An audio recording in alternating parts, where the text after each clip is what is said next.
আজকে আমরা পড়বো ভৌত রাশির মাত্রা একক একক এবং পরিমাপ এই চ্যাপ্টারের পার্ট 2। আগের দিন বলেছিলাম যে আগের দিন আমরা পার্ট 1টা পড়েছি, পার্ট 2তে আমরা কীভাবে বিভিন্ন প্র্যাকটিক্যাল রিলেটেড কিছু জিনিস পড়বো, যাতে অ্যাকচুয়ালি পরিমাপের কথাগুলো বলা আছে। আগের দিন মনে করে দেখবে আমরা খালি মাত্রা এবং একক নিয়ে আলোচনা করেছিলাম, আজকে আমরা পরিমাপ বিষয়টা নিয়ে আলোচনা করব। তো পরিমাপ বলতে আমরা কোন কোন ভৌত রাশির পরিমাপ আমরা ইনিশিয়ালি করার চেষ্টা করব, কিছু বেস ইউনিটের, কারণ আমরা জানি যে বেস ইউনিট বা মূল একক থেকে আমরা ডিরাইভড ইউনিট বা লব্ধ একক পেতে পারি। ঠিক আছে, সেই জন্য আগে আমরা কিছু বেস ইউনিট যেগুলো তাদের যে ভৌত রাশিগুলো, সেটা যে ভৌত রাশির ইউনিট আর কি, সেইগুলোকে কীভাবে পরিমাপ করা যায় সেটা আগে আমরা ভাববো। তার মধ্যে কী কী আছে? তার মধ্যে আছে দৈর্ঘ্য, তার মধ্যে আছে ভর, তার মধ্যে আছে সময়। যদি আমরা এর মধ্যে দৈর্ঘ্যর কথাটা আলোচনা করি, তাহলে দৈর্ঘ্যের এসআই একক আমরা কি জানি? দৈর্ঘ্যের এসআই একক হচ্ছে মিটার। ঠিক আছে, তাহলে এবারে মিটার, 1 মিটার কাকে বলে? 1 মিটার কাকে বলে দেখবে, যেটা তোমাদের রয়েছে, এটা আমি তোমাদের 1.8 করাচ্ছি, ছাত্রবাসনী বই অনুযায়ী বলছি 1.8। 1 মিটার কাকে বলে তার সংখ্যাটা কি দেওয়া রয়েছে? সংখ্যাটা দেওয়া রয়েছে যে আলো 1/299792458 এই সেকেন্ডে যে দূরত্ব যায় তাকে বলা হয় 1 মিটার। ঠিক আছে, তো এই কথাটা কেন এত স্পেসিফিক্যালি বলা হচ্ছে? এটা কেন স্পেসিফিক্যালি বলা হচ্ছে সেটা আমি আগের দিন একবার বলেছিলাম যে ইউনিট যখন আমরা সিলেক্ট করি তখন আমাদের এমন ইউনিট সিলেক্ট করতে হয় যেটা আর কি স্পেস আর টাইমের সাথে চেঞ্জ হবে না। এই জিনিসটা আলো এত সেকেন্ডে কত দূরত্ব যায় এটা কখনো চেঞ্জ হয় না। ঠিক আছে, তার কারণ কি? তার কারণ হচ্ছে আলোর গতিবেগ হচ্ছে, তার ফলেই অ্যাকচুয়ালি বেসিক্যালি হয় দেখি আলোর গতিবেগ আমরা জানি যে নির্দিষ্ট শূন্য মাধ্যমে আলোর গতিবেগ হচ্ছে, যেটাকে আমরা এমনি একটা দিন অবধি পড়ে এসেছি কি 3 × 10⁸ মিটার প্রতি সেকেন্ড। এটা আমরা জানি যে কখনো চেঞ্জ হয় না, এটা একটা ধ্রুবক। ঠিক আছে, এই 3 × 10⁸ মিটারটা আমরা সহজে মনে রাখার জন্য আমরা এভাবে মনে রাখি। আসল ভ্যালুটা হচ্ছে এইটা, যে আলো অ্যাকচুয়ালি গতিবেগ হচ্ছে 299792458 মিটার যায় প্রতি সেকেন্ডে। ঠিক আছে, তাহলে এবার উল্টে যদি ঐকিক নিয়মে দেখা যায়, এত মিটার যায় যদি 1 সেকেন্ডে, তাহলে 1 মিটার যায় কত সেকেন্ডে? সেই সেকেন্ডটা বেরোবে হচ্ছে এই পরিমাণ। ঠিক আছে, তার মানে আলো এই পরিমাণ সেকেন্ডে যে দূরত্ব যায় সেটা হচ্ছে 1 মিটার। এইটা যেহেতু আলোর গতিবেগ নির্দিষ্ট, শূন্য মাধ্যমে আলোর গতিবেগ নির্দিষ্ট, কখনো চেঞ্জ হয়নি, আজ অব্দি অন্য কোনো এর মান পাওয়া যায়নি, সুতরাং এখান থেকে আমি 1 মিটারের যে ডেফিনেশনটা দেখবো, যে দৈর্ঘ্যটা আমি মাপবো যে আলো এই সেকেন্ডে এত দূরত্ব যাচ্ছে, সেই দৈর্ঘ্যটা স্পেস আর টাইমের সাথে কখনো চেঞ্জ হবে না। ঠিক আছে, চেঞ্জ হয়ে যেত কখন? যদি আমি একটা লোহার রড নিতাম, মানে সেটা 1 মিটার দৈর্ঘ্যের একটা লোহার রড, সেটা আমি নিলাম 1 মিটার। ঠিক আছে, দিয়ে এবার ওটাকে আমি ধরে নিতাম যে আমি আলোর এইসব ভাবতাম না ভেবে আমি এটাকে ধরে নিতাম যে আচ্ছা এইটা হচ্ছে 1 মিটার, তাহলে এই হিসাবে আমি মাপবো যে কোনটা 2 মিটার, কোনটা 3 মিটার, কোনটা 4 মিটার। ঠিক আছে, সেক্ষেত্রে প্রবলেম কি হয়ে যেত? আমার কাছে হয়তো আরেকটা দৈর্ঘ্য রয়েছে, এই দৈর্ঘ্যটা, এটাকে এই অনুযায়ী মাপলে এটার মান হবে হয়তো 2 মিটার।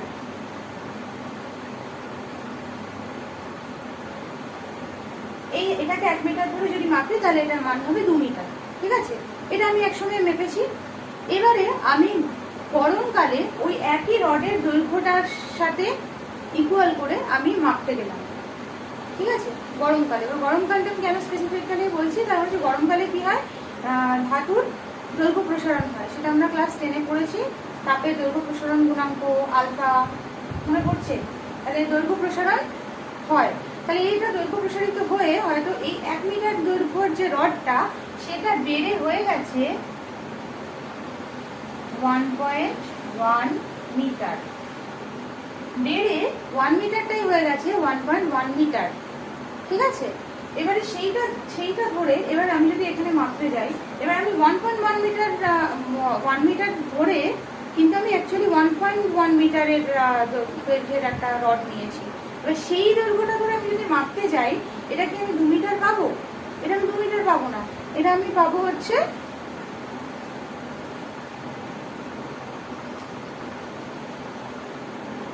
1.8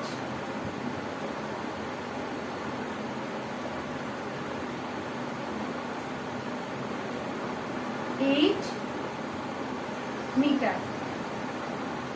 ঠিক আছে, তো তাহলে এইভাবে আমরা কিন্তু এভাবে আমাদের কনফিউশনটা তৈরি হয়ে যাবে। মানে যে দৈর্ঘ্যটাকে আমার অন্য সময় মনে হবে 2 মিটার, সেই দৈর্ঘ্যটাকেই আরেক সময় আমি ভাববো যে ওটা তো হয়ে গেছে একটু 1.8 মিটার। ঠিক আছে, এক সময় মাপলে দেখা যাবে 2 মিটার, গরমকালে মাপলে দেখা যাবে ওটাই হচ্ছে 1.8 মিটার। এবার সেই 1.8 মিটার ধরে আমি হয়তো সমস্ত মেজারমেন্ট করলাম, সমস্ত কিছু তৈরি করলাম, তারপরে আবার ততদিনে কাল বদলে হয়ে গেল অন্য কাল, ব্যাস তখন আবার দেখা যাবে যে মাঝের সমস্ত যে মেজারমেন্টগুলো রয়েছে মেজারমেন্টগুলো গন্ডগোল হয়ে গেছে। ঠিক আছে, একটাই মাপ যদি আমার একবার এক এক রকম মান দেখায়, একবার 2 মিটার, একবার 1.8 মিটার, তাহলে তো খুব প্রবলেমেটিক সেটা। ঠিক আছে, সেই জন্য এরকম একটা নেওয়া হয় যে আলো এত সেকেন্ডে কত মিটার যায়, মানে কত দূরত্ব যায়, সেইটাকে 1 মিটার ধরে নেওয়া হয়। ঠিক আছে, কারণ এটা জানা যায় যে এটা কখনোই চেঞ্জ হয় না। ঠিক আছে, মোটামুটি আমাদের জানা আছে যে এটা কখনোই চেঞ্জ হয় না। আচ্ছা, এইবারে চলে আসছে যে আমরা এই যে মাপ কি বলে পরিমাপের কথা বলছি, এই পরিমাপটা হচ্ছে যে ডাইরেক্ট মেথড। ঠিক আছে, ডাইরেক্ট মেথড আর তাছাড়া আর কি মেথড হতে পারে? আমরা যদি একটা স্কেল দিয়ে কোনো একটা দৈর্ঘ্য মাপি, তাহলে সেটাকে আমরা একটা ডাইরেক্ট মেথড বলতে পারি। ঠিক আছে, ইনডাইরেক্ট মেথড তাহলে কাকে বলতে পারি? ইনডাইরেক্ট মেথড মানে যেখানে ধরো আমরা স্কেল দিয়ে মাপতে পারবো না, বা কোনো ফিতে আছে সেই ফিতে দিয়েও মাপতে পারবো না। যেমন আমি একটা পাহাড়ের উপর দাঁড়িয়ে আছি, এখানে একটা পাহাড় রয়েছে, এটা পাহাড়ি, সিঙ্গারা নয়, যাই হোক আমি হয়তো এখানে দাঁড়িয়ে রয়েছি, আর আমি এই পাহাড় থেকে এই পাহাড়ের মধ্যে ডিস্টেন্সটা বার করতে চাইছি। ঠিক আছে, দূরত্বটা কত সেটা বার করতে চাইছি, কিন্তু অবভিয়াসলি এটাকে আমি কোনো স্কেল বা ফিতে দিয়ে মাপতে পারবো না। তখন আমি কোন প্রসেস অ্যাপ্লাই করবো? তখন আমি প্রতিধ্বনির প্রসেস অ্যাপ্লাই করবো। ঠিক আছে, প্রতিধ্বনি আমরা ইয়েতে করেছিলাম, এটা আমরা ক্লাস 10-এ করেছি। শব্দের প্রতিধ্বনি কোনটা হয়? যখন আমরা শব্দের যে প্রতিফলিত যে শব্দটাকে, সেটাকে যখন আমরা 1-10 সেকেন্ডের পরে শুনতে পাই, মানে আমরা যখন কোনো একটা শব্দ উচ্চারণ করলাম তার 1-10 সেকেন্ড পরে যখন আমি ওই শব্দের প্রতিফলনটা শুনতে পাই, তখন আমরা সেটাকে আলাদাভাবে রিকগনাইজ করতে পারি, চিনতে পারি। ঠিক আছে, তখন আমাদের মনে হয় যে শব্দটা আমি একবার বললাম, সে শব্দটা আমি যেন দুবার শুনলাম। ঠিক আছে, এই সেকেন্ড বার যেটা শুনলাম সেইটাই হচ্ছে আমাদের প্রতিধ্বনি, যেটা 1-10 সেকেন্ড পরে প্রতিফলিত শব্দটা আমাদের কাছে ফিরে এসেছে। এবার আমি যখন এখানে দাঁড়িয়ে কোনো একটা কথা শব্দ উচ্চারণ করলাম, এবং সেটা যখন আমাদের সামনের পাহাড়ে গিয়ে মানে প্রতিফলিত হয়ে ব্যাক করলো, এবং ব্যাক করে যখন আমি আবার এর প্রতিধ্বনিটা শুনতে পেলাম, সেই টাইমটা আমি যদি নোট করি যে এত সেকেন্ড পরে, সাপোজ 20 সেকেন্ড পরে আমি ইয়েটা শুনতে পেয়েছি, প্রতিধ্বনিটা শুনতে পেয়েছি, তাহলে এবার আমি হিসাব করব যে শব্দের গতিবেগ বায়ুতে মোটামুটি 332 মিটার পার সেকেন্ড। তাহলে সেকেন্ডে যদি 332 মিটার যায়, তাহলে 20 সেকেন্ডে কত মিটার গেছে? ঠিক আছে, 20 সেকেন্ডে গেছে 664, 6640। ঠিক আছে, 6640 মিটার। এবার 6640 মিটার সে যদি যায়, সেটা শব্দটা একবার গেছে এবং এসছে, টোটাল এতটা ডিস্টেন্সও কভার করেছে, কারণ 20 সেকেন্ডের মধ্যে ওর যাওয়ার টাইমটাও রয়েছে, আসার টাইমটাও রয়েছে। তাহলে ও টোটাল 6640 মিটার গেছে। ঠিক আছে, টোটালটা যদি আসা যাওয়া মিলে যদি 6640 হয়, তাহলে ডেফিনেটলি এখান থেকে এই অবধি ডিস্টেন্সটা, সেই ডিস্টেন্সটা হবে 3320 মিটার। ঠিক আছে, তাহলে এখান থেকে আমি বার করে ফেলতে পারবো যে দুটো পাহাড়ের মধ্যে দূরত্ব কতটা। শুধু আমাকে রেকগনাইজ করতে হবে যে আমি প্রতিধ্বনিটা এক্সাক্ট কোন টাইমে আমি শুনতে পাচ্ছি। ঠিক আছে, এইটা হচ্ছে ইনডিরেক্ট মেথড, যেখানে আমরা সরাসরি মাপছি না, সরাসরি আমাদের ইউনিট বেসড যে স্কেল বা ফিতে রয়েছে এগুলো আমরা দিয়ে মাপছি না, কিন্তু আমরা অন্য প্রসেস অ্যাপ্লাই করে মাপছি, এবং সেগুলো সাধারণত ইনডিরেক্ট মেথড সবসময় যেগুলো খুব লার্জ ডিস্টেন্স হয় সেগুলো মাপার জন্য ইনডিরেক্ট মেথড ব্যবহার করা হয়। ঠিক আছে, এছাড়া তোমাদের ওই যে ওটাকে আমি ওটা দূরত্ব নয়, গভীরতা, কিন্তু আমরা তাও ব্যবহার করে মানে করেছিলাম, যেখানে হচ্ছে এরোপ্লেনটা কত উচ্চতা দিয়ে যাচ্ছে সেইটা আমরা মাপতে পারি, বা একটা জাহাজ যে সমুদ্রের পথে সেই সমুদ্রের গভীরতাটা কতটা সেটা মাপতে পারি। এগুলো সবই কিন্তু আমরা শব্দের এই ইকোসিস্টেমকে ব্যবহার করে আমরা করেছি। ঠিক আছে, তাহলে এখান থেকে বোঝা গেল যে ডিরেক্ট মেথডটা কি আর ইনডিরেক্ট মেথডটা কি। ঠিক আছে, আচ্ছা এই কোশ্চেনটার পরে তোমাদের খুব ইম্পর্টেন্ট যে জিনিসটা রয়েছে সেটা হচ্ছে কি, যেটা তোমাদের প্র্যাকটিক্যালে থাকবে। আশা করি স্কুল প্রপারলি খুলবে এবং তখন তোমরা প্র্যাকটিক্যালও করতে পারবে, কারণ হাতে কলমে এই কাজগুলো করার ইয়েটাই আলাদা, ইম্পর্টেন্সটাই আলাদা, মজাটাই আলাদা। সেটা হচ্ছে যে এতদিন অবধি আমরা যদি ছোটো স্কেল, সাপোজ ডিরেক্ট মেথডই আমি করছি, আমি কোনো একটা ছোটো কোনো দৈর্ঘ্য কোনোটা মাপছি, এবং মাপতে গিয়ে আমি দেখতে পাচ্ছি যে আমি হয়তো এই দৈর্ঘ্যটা মাপছিলাম, তো এখানে 1 2 3 4 5 5 6 7 8 9 10, ঠিক আছে, তো 0 দাগ, আচ্ছা এইটা 1,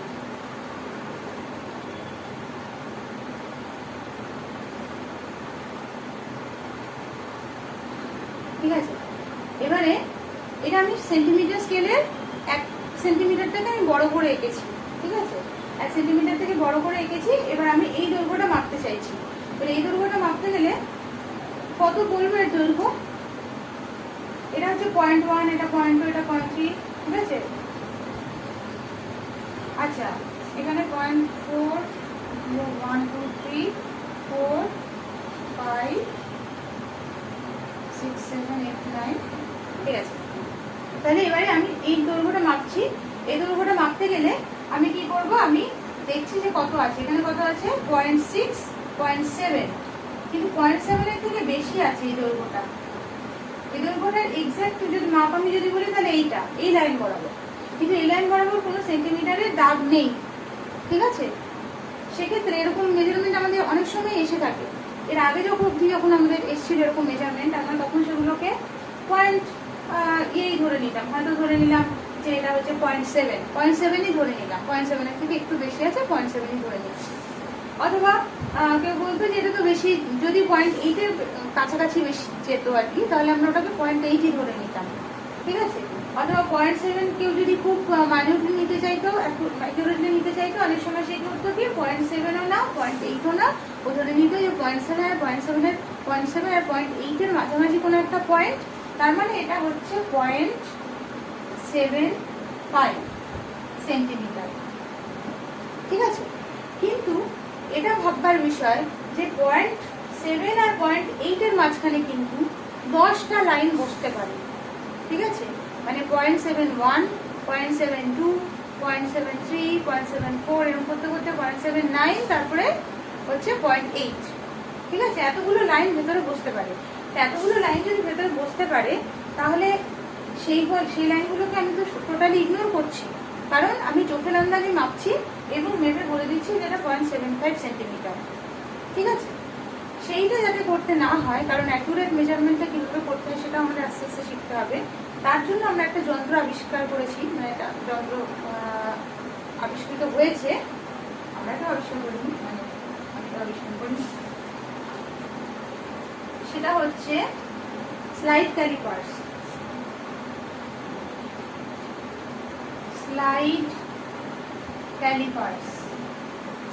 এইখানে যেটা করা হয়েছে, তোমাদের স্লাইড ক্যালিপার্সের কোনো এক্সাক্ট ছবি দেওয়া হয়নি, না দিয়ে তোমাদের মোটামুটি আর কি স্লাইড ক্যালিপার্সে কিভাবে কাজটা হয় সেটা বোঝানো হয়েছে।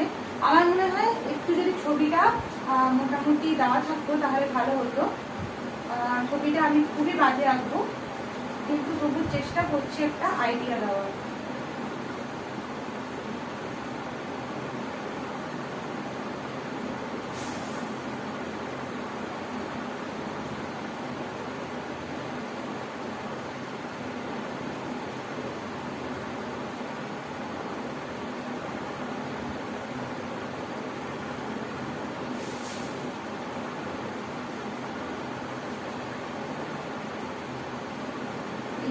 বেঞ্চ থাকবে, তা নাহলে জিনিসটা ধরা অসুবিধা।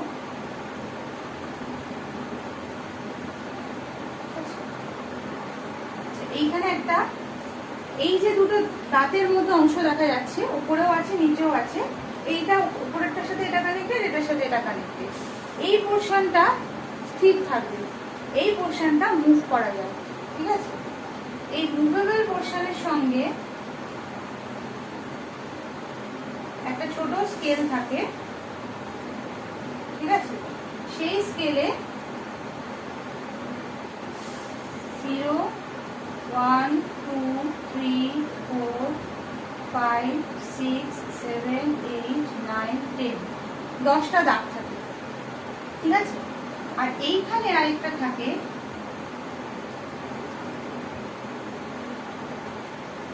যেটা হচ্ছে মেইন স্কেল। মেইন স্কেল মানে হচ্ছে একদম সেন্টিমিটার স্কেল। এখানে একটা সেন্টিমিটার স্কেল বসানো থাকে। এই সেন্টিমিটার স্কেলটা কিরকম? এই সেন্টিমিটার স্কেলটা হচ্ছে যেরকম আর কি দাগগুলো হয় 1, 2, 3, 4, 5, 6, 7, 8, 9, 10। কিন্তু একটাই জিনিস এখানে খেয়াল করার, সেটা কি, যে এর যে 10টা দাগ, সেটা এর 9টা দাগের, মানে এর 10টা দাগের দৈর্ঘ্য এর 9টা দাগের দৈর্ঘ্যের সমান হয়। দেখা যাক সেটা কোনোভাবে আমি আঁকার মাধ্যমে করতে পারি কিনা। তারপর যেখানে 1, 2, 3, 4, 5, 6, 7, 8, 9, ঠিক আছে। এইটা হচ্ছে এর 0 দাগ, এটা এই 0 দাগটা এর 1 নম্বর দাগের সাথে মিলে আছে, আর এর 10 নম্বর দাগটা এর 1 নম্বর দাগের সাথে মিলে আছে। দেখো কটা দাগ এঁকেছি আমি, কেয়ারফুলি করেছি। 1, 2, 3, 4, 5, 6, 7, 8, 9। তার মানে এর 10টা ঘর এর 9টা ঘরের সমান। এই জিনিসটা তোমাদের ম্যাক্সিমাম ক্ষেত্রে, তোমরা যারা সাইড ক্যালিপার ব্যবহার করবে, এই জিনিসটা খুব লক্ষণীয় যে এটাই থাকে, ঠিক আছে। ম্যাক্সিমাম ক্ষেত্রে 10টা দাগ এর 9টা দাগের সমান থাকে। তারপরে তুমি আবার, আচ্ছা এখানে কি হলো, একটা জিনিস ভুল হলো। 3, 4, 5, 6, 7, 8, 9, 1, 2, 3, 4, 5, 6, 7, 8, বড় দাগ হবে,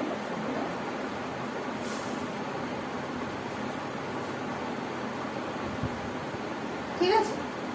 আচ্ছা এবারে আমি আবার এটাকে যেরকম 1, 2, 3, 4, 5, 1, 2, 3, 4, 5, 1, 2, 3, 4, 5 এরকম করলাম, ঠিক আছে, দিলাম।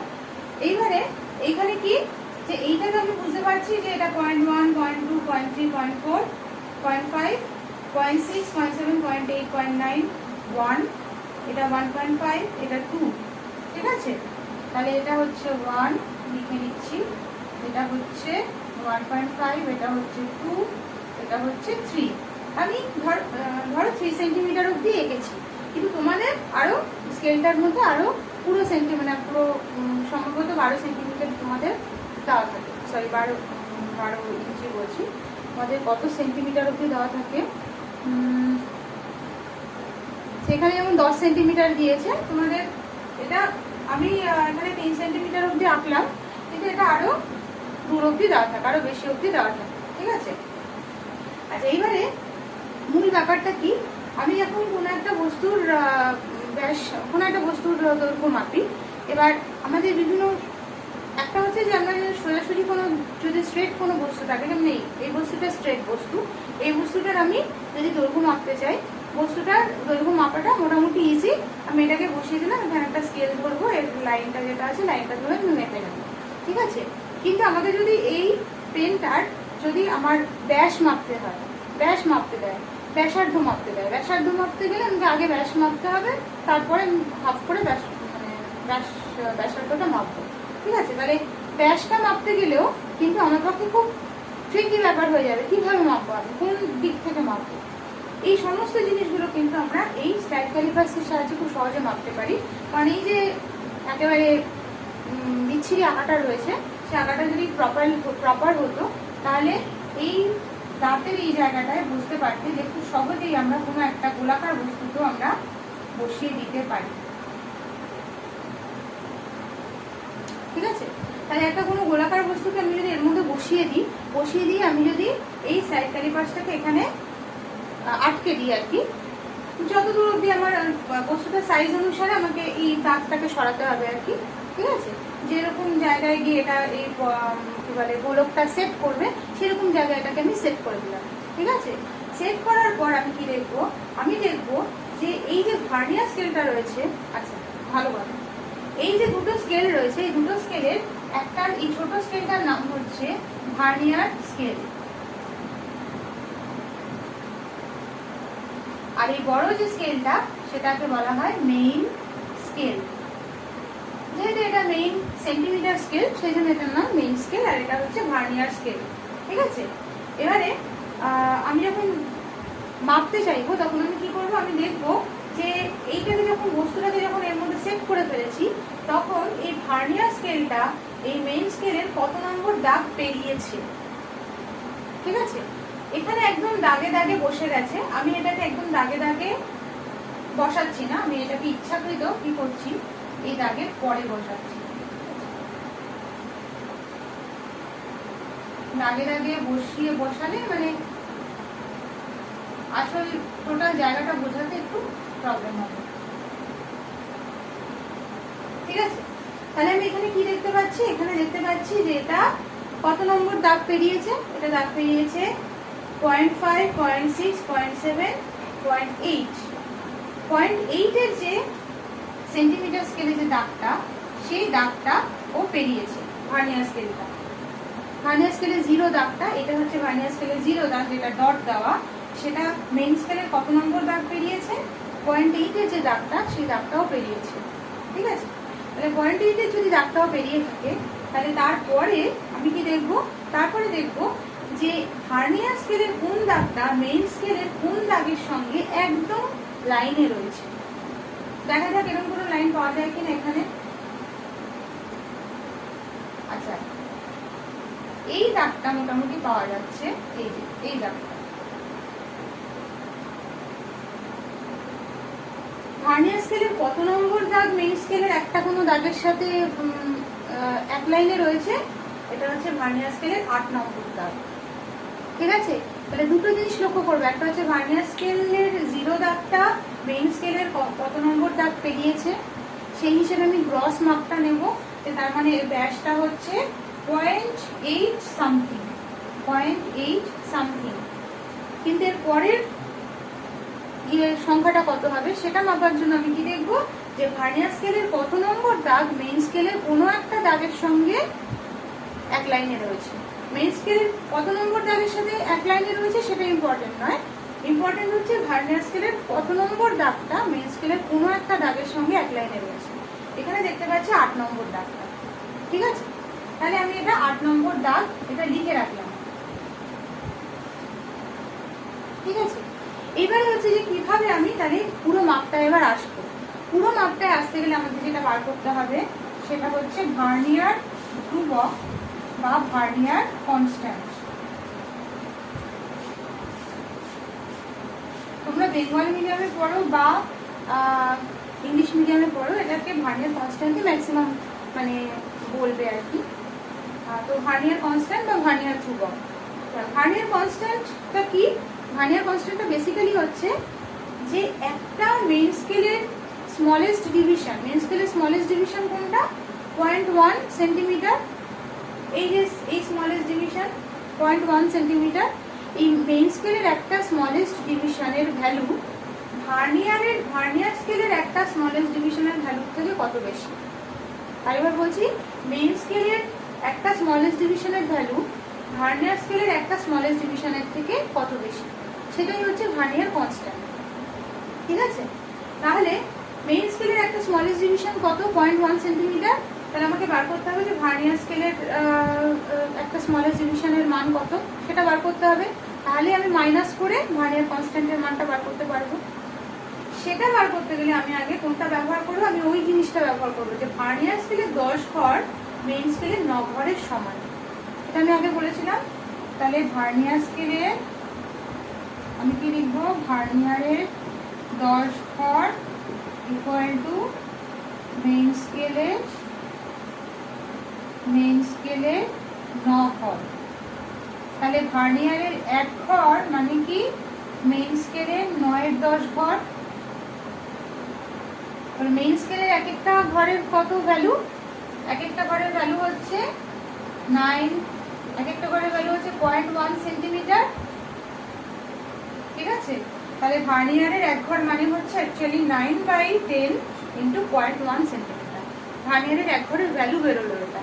ঠিক আছে, এইবারে হচ্ছে আমাকে বার করতে হবে যে ভার্নিয়ার কনস্ট্যান্টটা কি। ভার্নিয়ার কনস্ট্যান্টকে আমি সি দিয়ে যদি চিহ্নিত করি, সি দিয়ে, সি ইকুয়াল টু কি হবে?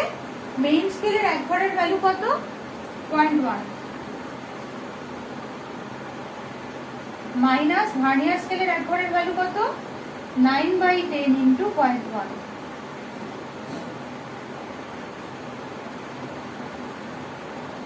তাহলে এটা কত আসছে? 0.1 ইন্টু 1 মাইনাস 9/10। তখন এখানে আসবে 1/10, সেই 1/10 এর সাথে গুণ করে আসবে 0.01 সেন্টিমিটার। ঠিক আছে, উত্তরটা তো সেন্টিমিটারই হবে। ভার্নিয়ার স্কেলের ভার্নিয়ার ধ্রুবক যেটা, ভার্নিয়ার ধ্রুবকের মানটা সেন্টিমিটারই হবে, কারণ এটাও সেন্টিমিটার এটাও সেন্টিমিটার। ঠিক আছে, তাহলে ভার্নিয়ার ধ্রুবক হচ্ছে 0.01 সেন্টিমিটার হলো। তাহলে এবার আমি ভ্যালুটা কত বার করবো? আলটিমেটলি ভ্যালুটা আমার বেরোবে কিভাবে, যে কতটা ব্যাস, আমি কি বলবো, ব্যাস বলবো, কত ঘর পেরিয়েছিল 0.8 প্লাস কত নম্বর ঘর ম্যাচ করলো? 8 নম্বর ঘর, সেই 8 ইন্টু 0.01। 0.01 মানে কি ভার্নিয়ার কনস্ট্যান্ট। ঠিক আছে, তাহলে উত্তরটা কত আসলো? তাহলে উত্তরটা আসলো হচ্ছে 0.88 সেন্টিমিটার। 0.88 সেন্টিমিটার। ঠিক আছে, তাহলে এইভাবে আমরা ব্যাসটা বার করে ফেলতে পারবো। এবারে তোমরা মুখে চট করে আমি যদি জিজ্ঞেস করি, মুখে তোমরা মনে মনে বলতে পারবে, মানে কিরকম নিজে থেকেই বলতে পারবে। একটু বললাম মনে মনে একসাথে কি করে বলবে। তাই হোক, সেটা হচ্ছে যে সি যদি আমি ভার্নিয়ার কনস্ট্যান্ট বলে দিই যে 0.01 সেন্টিমিটার, আর যদি বলে দিই যে 7 নম্বর ঘর ম্যাচ করেছে এবং 8 নম্বর ঘর পেরিয়েছে, তাহলে তার ব্যাস কত হবে? 7 নম্বর ঘর ম্যাচ করেছে, ভার্নিয়ার কনস্ট্যান্ট 0.01 সেন্টিমিটার, আর 8 নম্বর ঘর পেরিয়েছে, তাহলে কত হতো? 0.87। ঠিক আছে, যদি বলতাম 5 নম্বর ঘর পেরিয়েছে, এদিকে 5 নম্বর ঘর পেরিয়েছে বা 0.5 সেন্টিমিটার পেরিয়েছে বলেই দিলাম, 0.5 সেন্টিমিটার পেরিয়েছে, ওদিকে 2 নম্বর ঘর ম্যাচ করেছে, আর ভার্নিয়ার কনস্ট্যান্ট 0.01 সেন্টিমিটার। নিজেরা মনে মনে বলো, 0.5 সেন্টিমিটার পেরিয়েছে, ভার্নিয়ার স্কেলটা 2 নম্বর ঘর ম্যাচ করেছে এবং ভার্নিয়ার কনস্ট্যান্ট 0.01 সেন্টিমিটার, তাহলে কত হবে? নিজেরা নিশ্চয়ই পেরে গেছো অলরেডি, এটা হবে 0.52 সেন্টিমিটার। ঠিক আছে, তাহলে এইভাবে আমরা কিন্তু স্লাইড ক্যালিপার্সের যে টোটাল কাজটা, সেই টোটাল কাজটা জেনে গেলাম কিভাবে হয়। আর এবার এর উপরে তোমাদের কিছু কিছু ছোট ছোট অঙ্ক রয়েছে, অঙ্কগুলো তোমরা করলে বুঝতে পারবে। এবং সেই অঙ্কগুলোর মধ্যে তোমাদের এমন অঙ্ক দেওয়া আছে দেখবে, যেখানে ভার্নিয়ার স্কেল, এখানে যেমন আমি বলেছি যে 10 ঘর, এখানে 9 ঘরের সমান, হয়তো বলে দিল যে ভার্নিয়ার স্কেলের 5 ঘর এখানে 4 ঘরের সমান, তাহলে ভার্নিয়ার কনস্ট্যান্ট কত? সেম হবে কি? সেম হবে না, করে দেখবে। এখানে লিখবে ভার্নিয়ারের 5 ঘর ইকুয়াল টু মেইন স্কেলের 4 ঘর, করে এইভাবেই একই প্রসেসে কি বলে ভার্নিয়ার কনস্ট্যান্টের ভ্যালুটা বার করে দেখবে, আসবে 0.02 সেন্টিমিটার। ঠিক আছে, তাহলে 0.02 সেন্টিমিটার এর থেকে, তাহলে 0.02 সেন্টিমিটার ক্ষেত্রে ভার্নিয়ার কনস্ট্যান্ট আসলো, আর এক্ষেত্রে আসলো 0.01 সেন্টিমিটার। তার মানে কি, আমি যদি ওই ভার্নিয়ার স্কেলটা ধরে কোনো একটা রেজাল্ট বার করি, আর এই ভার্নিয়ার কনস্ট্যান্টটা ধরে কোনো একটা রেজাল্ট বার করি, তাহলে কিন্তু তাদের ভ্যালুটা আলাদা হবে। সুতরাং সবসময় এই অঙ্কগুলোতে ভার্নিয়ার কনস্ট্যান্টটা একটা খুব ইম্পর্টেন্ট ফ্যাক্টর। ভার্নিয়ার কনস্ট্যান্টটা ডিপেন্ড করছে কার উপর, যে এর কতগুলো ঘর, এর কতগুলো ঘরের সমান, তার উপর। ঠিক আছে, আচ্ছা, আশা করি স্লাইড ক্যালিপার্সটা সবাই বুঝতে পেরেছো, এবং স্লাইড ক্যালিপার্সে ভার্নিয়ার স্কেল এবং মেইন স্কেলের কি ব্যাপার সেটা বুঝতে পেরেছো। আসলে কি হয় যে ভার্নিয়ার প্রত্যেকটা মেইন স্কেলের প্রত্যেকটা ঘর এর থেকে কিছুটা তো বেশি, ওই ভার্নিয়ার স্কেলের প্রত্যেকটা ছোট ঘরের থেকে কিছুটা বেশি। এবার যতটা বেশি সেইটাই কম্পেনসেটেড হয়ে যায় যে কত নম্বর ঘর গিয়ে ম্যাচ করছে মেইন স্কেলের সাথে, ঠিক আছে? সেটা দিয়ে আমরা পরে বার করে ফেলি। এবারে আমরা চলে আসি হচ্ছে স্ক্রু গেজ। এটা হচ্ছে তোমাদের 1.8 1.3। এখানে তোমাদের স্ক্রু গেজ সম্পর্কে রয়েছে। আচ্ছা, এখানে স্ক্রু গেজটা কি? যদি তোমাদের কাছে এতক্ষণ আমি একটা গোলকের কথা বলছিলাম, গোলক বলতে আমার মাথায় এটাই আইডিয়া ছিল যে তোমরা এরপরে যখন আমাদের আছেও প্র্যাকটিক্যাল, সেটা কি যখন আমরা যে পেন্ডুলাম নিয়ে আমাদের একটা প্র্যাকটিক্যাল রয়েছে, ঠিক আছে? সেই পেন্ডুলামের বব একটা গোলক থাকে, সেই গোলকের ব্যাসটা আমাদের এভাবে স্লাইড ক্যালিপার্সের সাথে মাপতে হয়, ঠিক আছে? তো যখন মোটামুটি এমন কোনো কিছু মাপি যার ইয়েটা কি বলে, যার ব্যাসটা মোটামুটি 0.5 0.6 এরকম, হয়তো এরকম রেঞ্জে থাকে, তখন আমরা খুব সহজেই আমরা এই স্লাইড ক্যালিপার্সের সাথে মেপে নিতে পারি 0.5 0.6 বা তারও বেশি, হয়তো 2.5 2.6 মানে আনসারটা হয়তো আসবে 2.56 অথবা 2.75 এরকম হয়তো আনসার আসবে। সেক্ষেত্রে আমরা সহজেই মেপে নিতে পারি।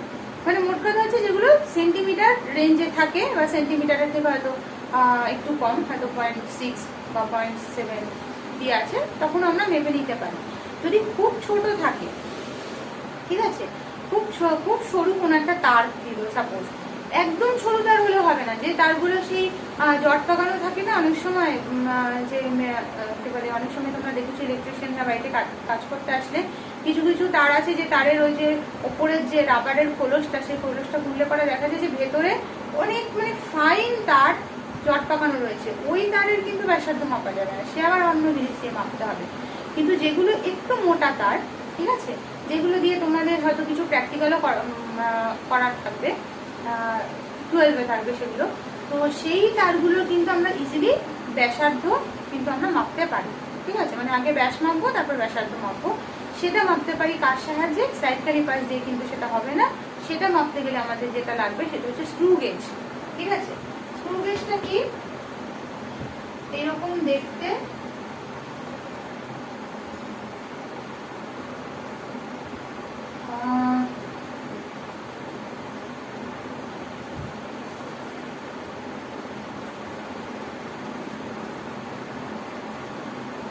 এটা ছবিটা তোমাদের বইতে রয়েছে।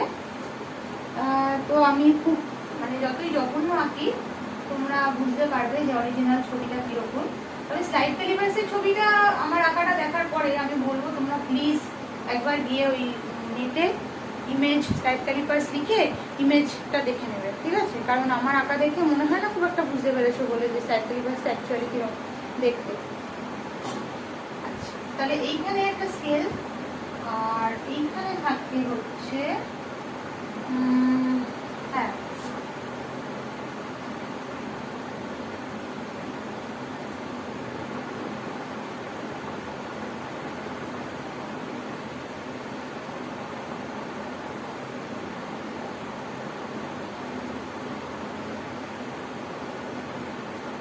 স্কেল থাকে, সেই জন্য মানে জিনিসটা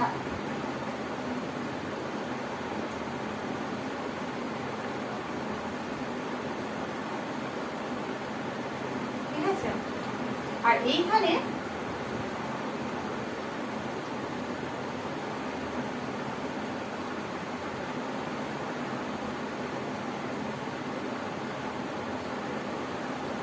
যদি এত ছোট করে লিখি তোমরা কোন থেকে কিছুই দেখতে পাবে না, তার থেকে আমি বলে দেবো।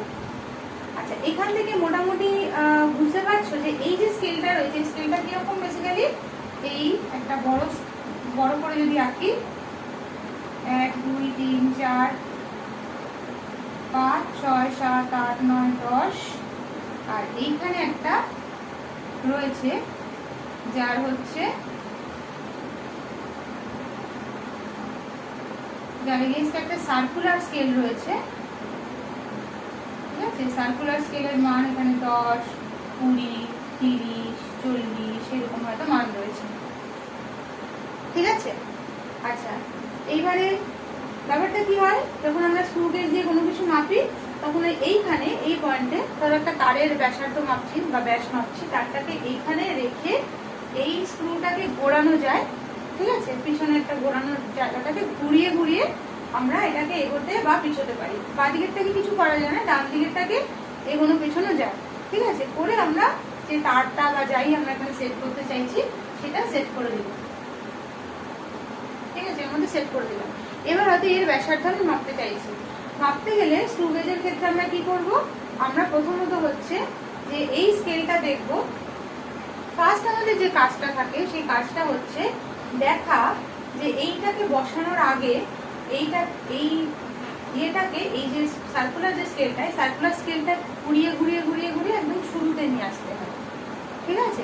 একদম পুরো স্কেলটা ঢেকে যাবে, এই যে স্কেলটা রয়েছে মেইন স্কেল যেটা, সেই মেইন স্কেলটা পুরো ঢেকে যাবে। ঢেকে এই যে সার্কুলার স্কেলটা, সেই সার্কুলার স্কেলটা একদম শুরুতে চলে আসবে।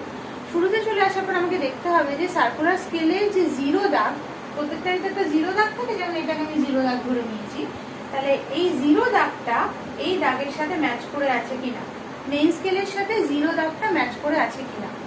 যদি অধিকাংশ ক্ষেত্রে দেখা যায় যে ম্যাচ করে থাকে না, কি হয়ে থাকে, এই সার্কুলার স্কেলের হয়তো 30 নম্বর দাগটা এর সাথে ম্যাচ করে রয়েছে, সেইটাকে নোট করে রাখতে হয় যে সার্কুলার স্কেলের 30 নম্বর দাগটা এর সাথে ম্যাচ করে রয়েছে, জিরো দাগটা এর সাথে ম্যাচ করে নেই, সেটা লক্ষ্য রাখতে হয়, ঠিক আছে।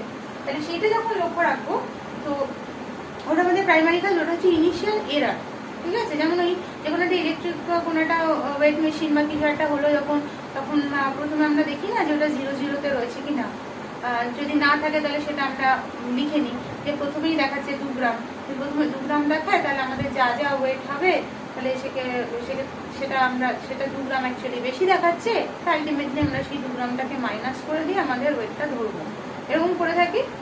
তো এখানেও তাই, যে ইনিশিয়াল আমরা ধরে নিচ্ছি, ইনিশিয়াল দেখতে পাচ্ছি যে হয়তো 30 নম্বর দাগ টাচ করে রয়েছে, ঠিক আছে। সেইটা আমাদের প্রথমে নোট করে রাখতে হবে, ঠিক আছে। এইবারে আমাদের কাজটা কি হবে, এইবার হচ্ছে আমরা দেখব একটা জিনিস, যে এইটাকে বসানোর আগেই এই জিনিসটাকে বসানোর আগেই আমরা দেখব যে এই স্কেলটাকে পুরো একবার ঘোরালে হয়তো 30 নম্বর দাগটাই স্পর্শ করে রয়েছে, এবার আমি পুরোটা একবার ঘোরাবো, ঘুরিয়ে আবার ওই 30 নম্বর দাগটা আনবো, একবার ঘোরাবো, ঘুরিয়ে আমি দেখবো যে একবার ঘোরালে এটার কটা দাগ প্রকাশ পাচ্ছে, মানে পুরো দাগটা তো ঢেকেছিল, পুরো মেইন স্কেলটা তো ঢেকেছিল, এবার আমি একবার ওটাকে উল্টো দিকে ঘোরালাম, ঠিক আছে। উল্টো দিকে ঘোরালে দেখবো যে পুরো একবার রোটেশনে ও কটা দাগকে দেখাচ্ছে। জেনারেলি পুরো একবার রোটেশনে ও একটাই এই ছোট দাগকে প্রকাশ করে, ঠিক আছে, একটাই এই ছোট দাগকে প্রকাশ করে।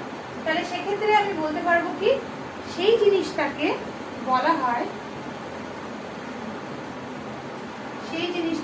হয় স্ক্রু পিচ। স্ক্রু পিচ মানে কি, যে একবার পুরো সার্কুলার স্কেলটাকে পুরো একবার ঘোরালে ও মেইন একবার পুরো সার্কুলার স্কেলটাকে একবার ঘোরানো মানে মেইন স্কেলের কত ডিভিশন, মানে সোজা কথা একবার সার্কুলার স্কেলকে ঘোরালে আমি কত দৈর্ঘ্য অ্যাকচুয়ালি মাপছি, সেটা হিসাবটা করার জন্য আমরা এখানে মেইন স্কেলটা দেখি যে মেইন স্কেলের কত ডিভিশন বেরোলো আমি যখন সার্কুলার স্কেলটাকে একবার ঘোরালাম, ঠিক আছে। তাহলে সেই screw pitch is equal to কি, যে একবার ঘোরালে পরে কত ডিভিশন আমরা দেখতে পাচ্ছি। এইবারে ভাবো যে একবার ঘোরালে যদি এইটুকু ডিস্টেন্স প্রকাশ পায়, তাহলে এর একটা ডিভিশন, এর মধ্যে তো 100টা ডিভিশন থাকবে, ঠিক আছে, 0 থেকে 100 অব্দি 100টা ডিভিশন থাকবে সার্কুলার স্কেল। এর 100টা ডিভিশন ঘুরলে পরে এর যদি একটা ঘর প্রকাশ পায়, তাহলে এর একটা ডিভিশন ঘোরা মানে কতটুকু দূরত্ব, এর 100টা ডিভিশন ঘোরা মানে এর এতটুকু দূরত্ব যদি বোঝায়, তাহলে এর এক ডিভিশন ঘোরালে কতটুকু দূরত্ব বোঝাবে, সেইটাকেই বলা হয় লিস্ট কাউন্ট। লিস্ট কাউন্ট মানে হচ্ছে কি পিচ কে যদি আমি 100 দিয়ে ভাগ করি, 100 কেন, কারণ 100টা ডিভিশন আছে, সেই জন্য 100 দিয়ে ভাগ করি। যদি 200টা ডিভিশন থাকতো তাহলে আমি 200 দিয়ে ভাগ করতাম। ঠিক আছে, আমাকে খেয়াল রাখতে হবে যে আমাকে ডিভিশন কতগুলো ডিভিশন রয়েছে এই সার্কুলার স্কেলে। যদি সার্কুলার স্কেলে 100টা ডিভিশন থাকে তাহলে 100 দিয়ে ভাগ করবো, যদি 200টা ডিভিশন থাকে তাহলে 200 দিয়ে ভাগ করবো, সাধারণত 100টা ডিভিশনই থাকে। ঠিক আছে, এইবারে তোমাদের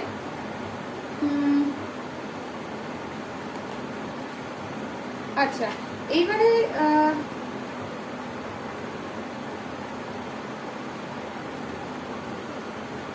আচ্ছা এই জায়গাটা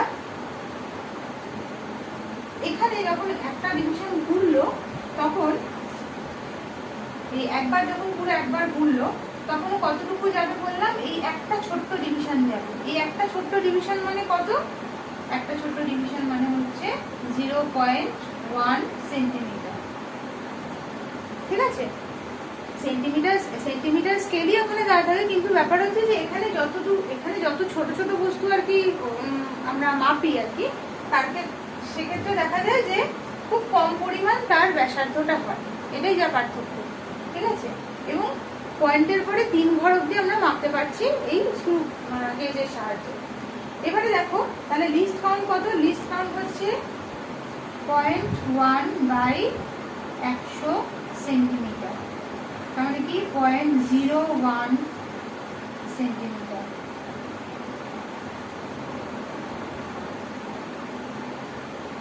সরি 0.001 সেন্টিমিটার। 0.01 সেন্টিমিটার অব্দি তো আমরা স্লাইড ক্যালিপার দিয়ে মাপলাম। ঠিক আছে, 0.001 সেন্টিমিটার। 0.001 সেন্টিমিটার যখন আসলো তখন আমরা কি করব, তখন আমরা তার যদি আমরা টোটালটা মাপতে যাই, এবারে এই যে কত আসলো তাহলে সেটা আমরা কি বলবো, আমরা প্রথমে দেখবো এবারে মাপার ক্ষেত্রে একদম সেম ওই ভার্নিয়ার স্কেলের মতোই যেরকম ছিল, যে ভার্নিয়ার স্কেলটা কত নম্বর দাগ বেরোলো সেটা আগে লক্ষ্য করবো। ঠিক আছে, কত নম্বর দাগ বেরিয়েছে, এখানে সাপোজ আমি দেখতে পাচ্ছি যে 1 পরিমাণ দাগ, কতগুলো 1 সেন্টিমিটার পুরো গেছে। ঠিক আছে, আমি 1 সেন্টিমিটার ধরে নিলাম, যে তাহলে টোটাল হবে কি, টোটাল ব্যাস ইকুয়াল টু কত হবে, 1 সেন্টিমিটার প্লাস কতগুলো ঘর ঘুরেছে,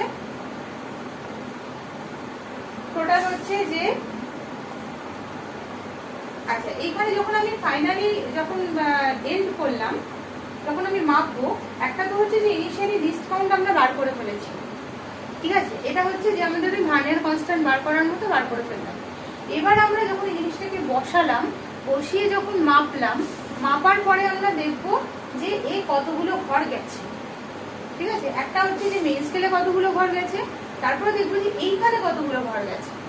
এখানে সাপোজ আমরা দেখলাম যে এখানে 80টা ঘর, এই 80 নম্বর ঘরটা এই লাইনটাকে টাচ করেছে। কি বললাম, 80 নম্বর ঘরটা, মানে আমি যখন এখানে বসালাম, এটাকে বসানোর পর যেই সেট করলাম, সেট করার পর যখন স্কেলটার দিকে তাকালাম, দেখলাম যে এই জিনিসটা এর 1 নম্বর 1 সেন্টিমিটারের ঘর পেরিয়ে গেছে, এবং তারপর 80 নম্বর ঘরটা এই লাইনটার সাথে ম্যাচ করেছে। ঠিক আছে, তাহলে সেক্ষেত্রে আমি কি করবো, সেক্ষেত্রে হচ্ছে 1 সেন্টিমিটার প্লাস 80 ইন্টু 0.001। ঠিক আছে, এবার এটাকে আমি যদি 80 নম্বর ঘর না দেখে আমি যদি দেখলাম সাপোজ যে এর মধ্যে 85 নম্বর ঘর গেছে।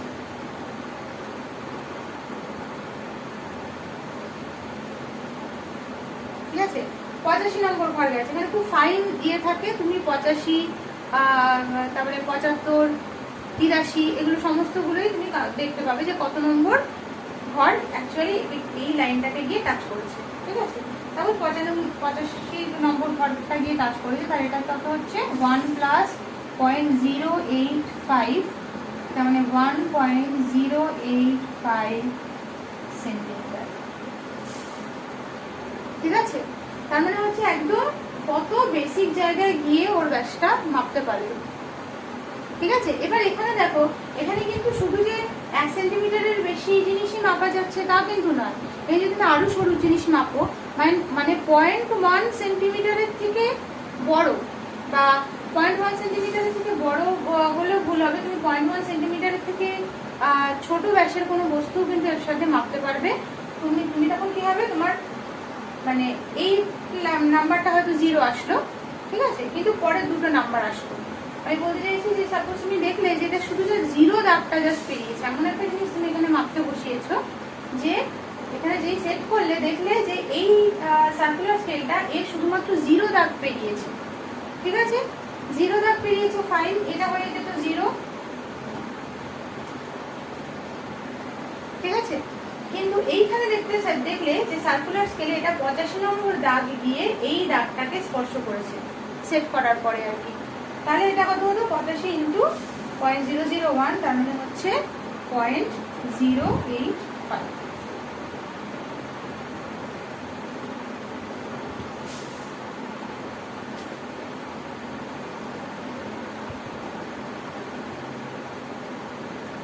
ঠিক আছে, তাহলে 0.085 সেন্টিমিটার, ঠিক আছে।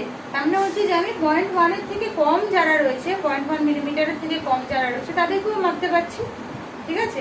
কারণ 0.1 থেকে হচ্ছে কম মাপতে পারছি, তাহলে তার সব মানে প্রথম প্রমাণটা কি ছিল, প্রথম কেন মাপতে পারছি, তার কারণ হচ্ছে লিস্ট কাউন্টের মান দেখো 0.1 মিলিমিটারের থেকেও কম, তাই না। এখানে আমরা 0.1 মিলিমিটার মানে কত হতো, 0.01 সেন্টিমিটার, তাই তো।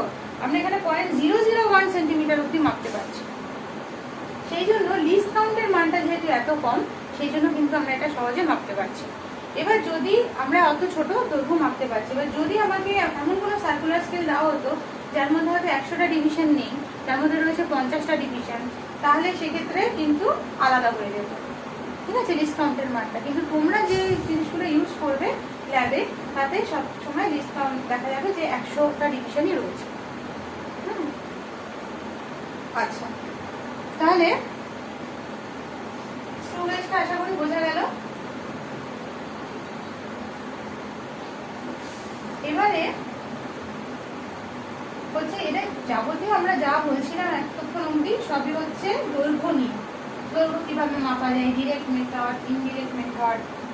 এবারে যদি আমরা চলে যাই যে 1.8.2-তে কিভাবে আমরা মাস মাপি, ভর, সেই ভর মাপার ক্ষেত্রেও আমি সেই শুরুতে আগের দিনও বলেছিলাম যে একটা প্ল্যাটিনাম ইরিডিয়াম দণ্ড, একটা প্ল্যাটিনাম ইরিডিয়ামের তৈরি একটা চোঙ, সেই চোঙটা কোথায় রাখা আছে, প্যারিসে রাখা আছে। তার যে ভরটা, সেই ভরটাকে বলা হয় 1 কেজি।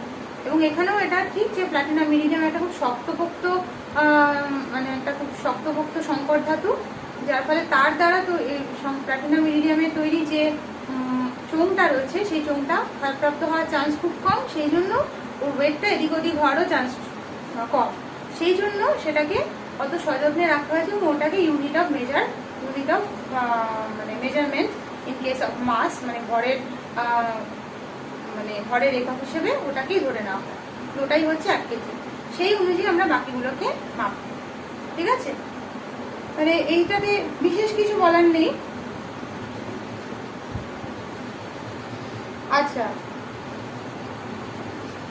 এখানে তোমাদের মাস স্পেকট্রোস্কোপির যে কথাগুলো রয়েছে এগুলো তোমরা পরে যখন আসবে, পরে যখন এই মাস স্পেকট্রোস্কোপি জায়গাটা আসবে তখন ভালো করে বুঝতে পারবে। এখন এটাতে অতটা মানে ইম্পর্টেন্স দেওয়া দরকার নেই, আপাতত 1 কেজি কাকে বলে সেই ডেফিনিশনটা তোমরা যদি করো তাহলেই এনাফ। এবারে চলে আসে measurement of time. Measurement of টাইমে 1.3 নিশ্চয়ই এটা, হ্যাঁ 1.3 বা মেজারমেন্ট অফ টাইমে কি আসছে, আমরা যখন সময় মাপি তখন সময় কিভাবে মাপি, আমরা সাপোজ সূর্য ঘড়ির কথা আমরা সবসময় শুনেছি যে আমরা সেটার সাহায্যে মাপি, ঠিক আছে। আমরা যখন খুব কেয়ারফুলি নোটিস করি যে আমরা বছরকে বছরকে মানে আইডেন্টিফাই করা বা দিনকে আইডেন্টিফাই করাটা আমাদের পক্ষে ইজি ছিল। কারণ কি, আমরা জানি যে এই সময় ভোর হচ্ছে, ঠিক আছে, ঠিক ওই সময় থেকে কেউ যদি ধরতে শুরু করে সময়টাকে, যে আজকের দিনের সময়টা এখান থেকে শুরু হলো এবং তারপরে গিয়ে দেখা গেল যে এতটা সময় পরে গিয়ে শেষ হচ্ছে, তখন একটা দিনের সময় মাপা, দিনটা কতটা সময় ধরে হলো সেই সময়টা মাপাটা ইনিশিয়ালি সেভাবেই হয়েছিল। ঠিক আছে, যে বছর মানে আমি বলতে চাইছি যে ইনিশিয়ালি হচ্ছে আমাদের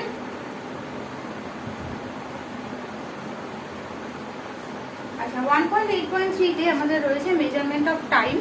মেজারমেন্ট অফ টাইমে কি হয়? মেজারমেন্ট অফ টাইমে হচ্ছে যে আমরা প্রথমত হচ্ছে আমরা যখন সময় মাপতে শুরু করেছিলাম, প্রথমে আমরা দিন এর সময়টা মেপেছিলাম, কারণ দিনের সময় মাপাটা তুলনামূলক সহজ ছিল। সেকেন্ড হচ্ছে যে আমরা বছরের সময়টা মেপেছিলাম, কারণ হচ্ছে বছর পৃথিবী একবার এক বছরে পৃথিবী সূর্যের চারপাশে একবার ঘুরে আসে, সেটাকে আমরা বছরটা মেপেছিলাম আগে, দিনটা মেপেছিলাম আগে। তারপর বছর থেকে আমরা আস্তে আস্তে যেটা এখনকার ইউনিট, সময়ের unit, SI unit, CGS unit, second, সেখান থেকে আমরা বছর থেকে বা দিন থেকে আমরা আস্তে আস্তে কিন্তু সেকেন্ডকে ডিরাইভ করতাম। বছর থেকে ডিরাইভ করতে গেলে কিভাবে? যেমন বছর যদি 365 দিনে হয়, তাহলে সেক্ষেত্রে আমরা দিন 365 গুণ 24, ঠিক আছে, গুণ 60 করে আমরা কিন্তু বার করবো। ঠিক আছে, 1 সেকেন্ডের মান। সিমিলারলি আমরা দিনের ক্ষেত্রে করলে আমরা কিভাবে করবো? 24 গুণ 60 দিয়ে ভাগ করে, টোটাল সময়টাকে 24 গুণ 60 দিয়ে ভাগ করে আমরা সেকেন্ডটা বার করলাম, একদম মিনিমাম ইউনিট সেটা। কিন্তু পরবর্তীকালে যেটা হলো সেটা হচ্ছে যে আবিষ্কার হলো অ্যাটমিক ক্লক। অ্যাটমিক ক্লকের ক্ষেত্রে কি? অ্যাটমিক ক্লক হচ্ছে এমন একটা অ্যাটমকে নেওয়া হলো, CS133 অ্যাটম, যে প্রত্যেকটা পরমাণুর যে একটা নির্দিষ্ট কম্পাঙ্কে সবসময়, আচ্ছা CS133 অ্যাটম নির্দিষ্ট কম্পাঙ্কে এভাবে বলার আগে বলে নি যে কোনো একটা অ্যাটমে কি থাকে? আমরা জানি যে এখানে নিউট্রন থাকে, এখানে প্রোটন থাকে, পাশে ইলেকট্রনগুলো থাকে। ঠিক আছে,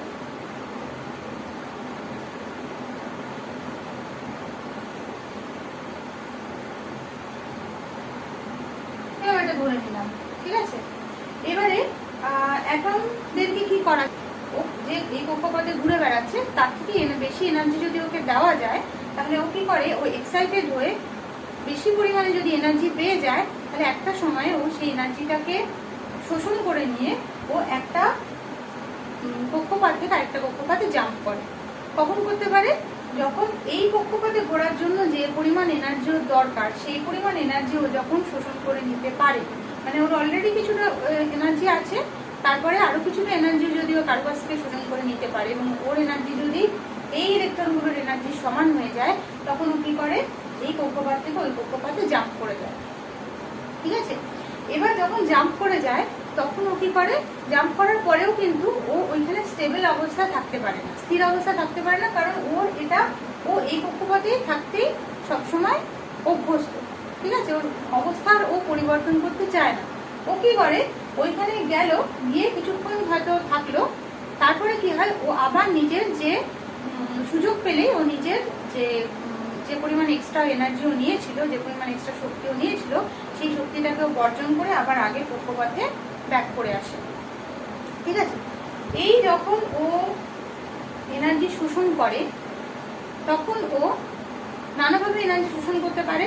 ঠিক আছে, যেমন তার উপরে প্রচন্ড তীব্র আলো ফেলে। ঠিক আছে, তার সেই তীব্র আলো, যে আলোর কম্পাঙ্ক খুব বেশি আর কি।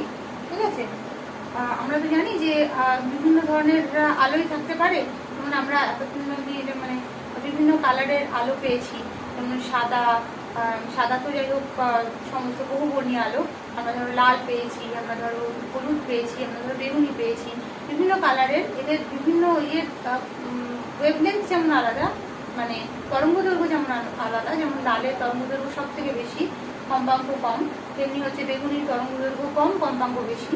এরকম বেশি কম্পাঙ্কের আলো ওর ওপর যদি ফেলা হয়, তাহলে সেই আলোটাকে শোষণ করা মানে আলোর মধ্যস্থ যে এনার্জিটাকে শোষণ করে নেয়, করে এখানে পৌঁছে যায়।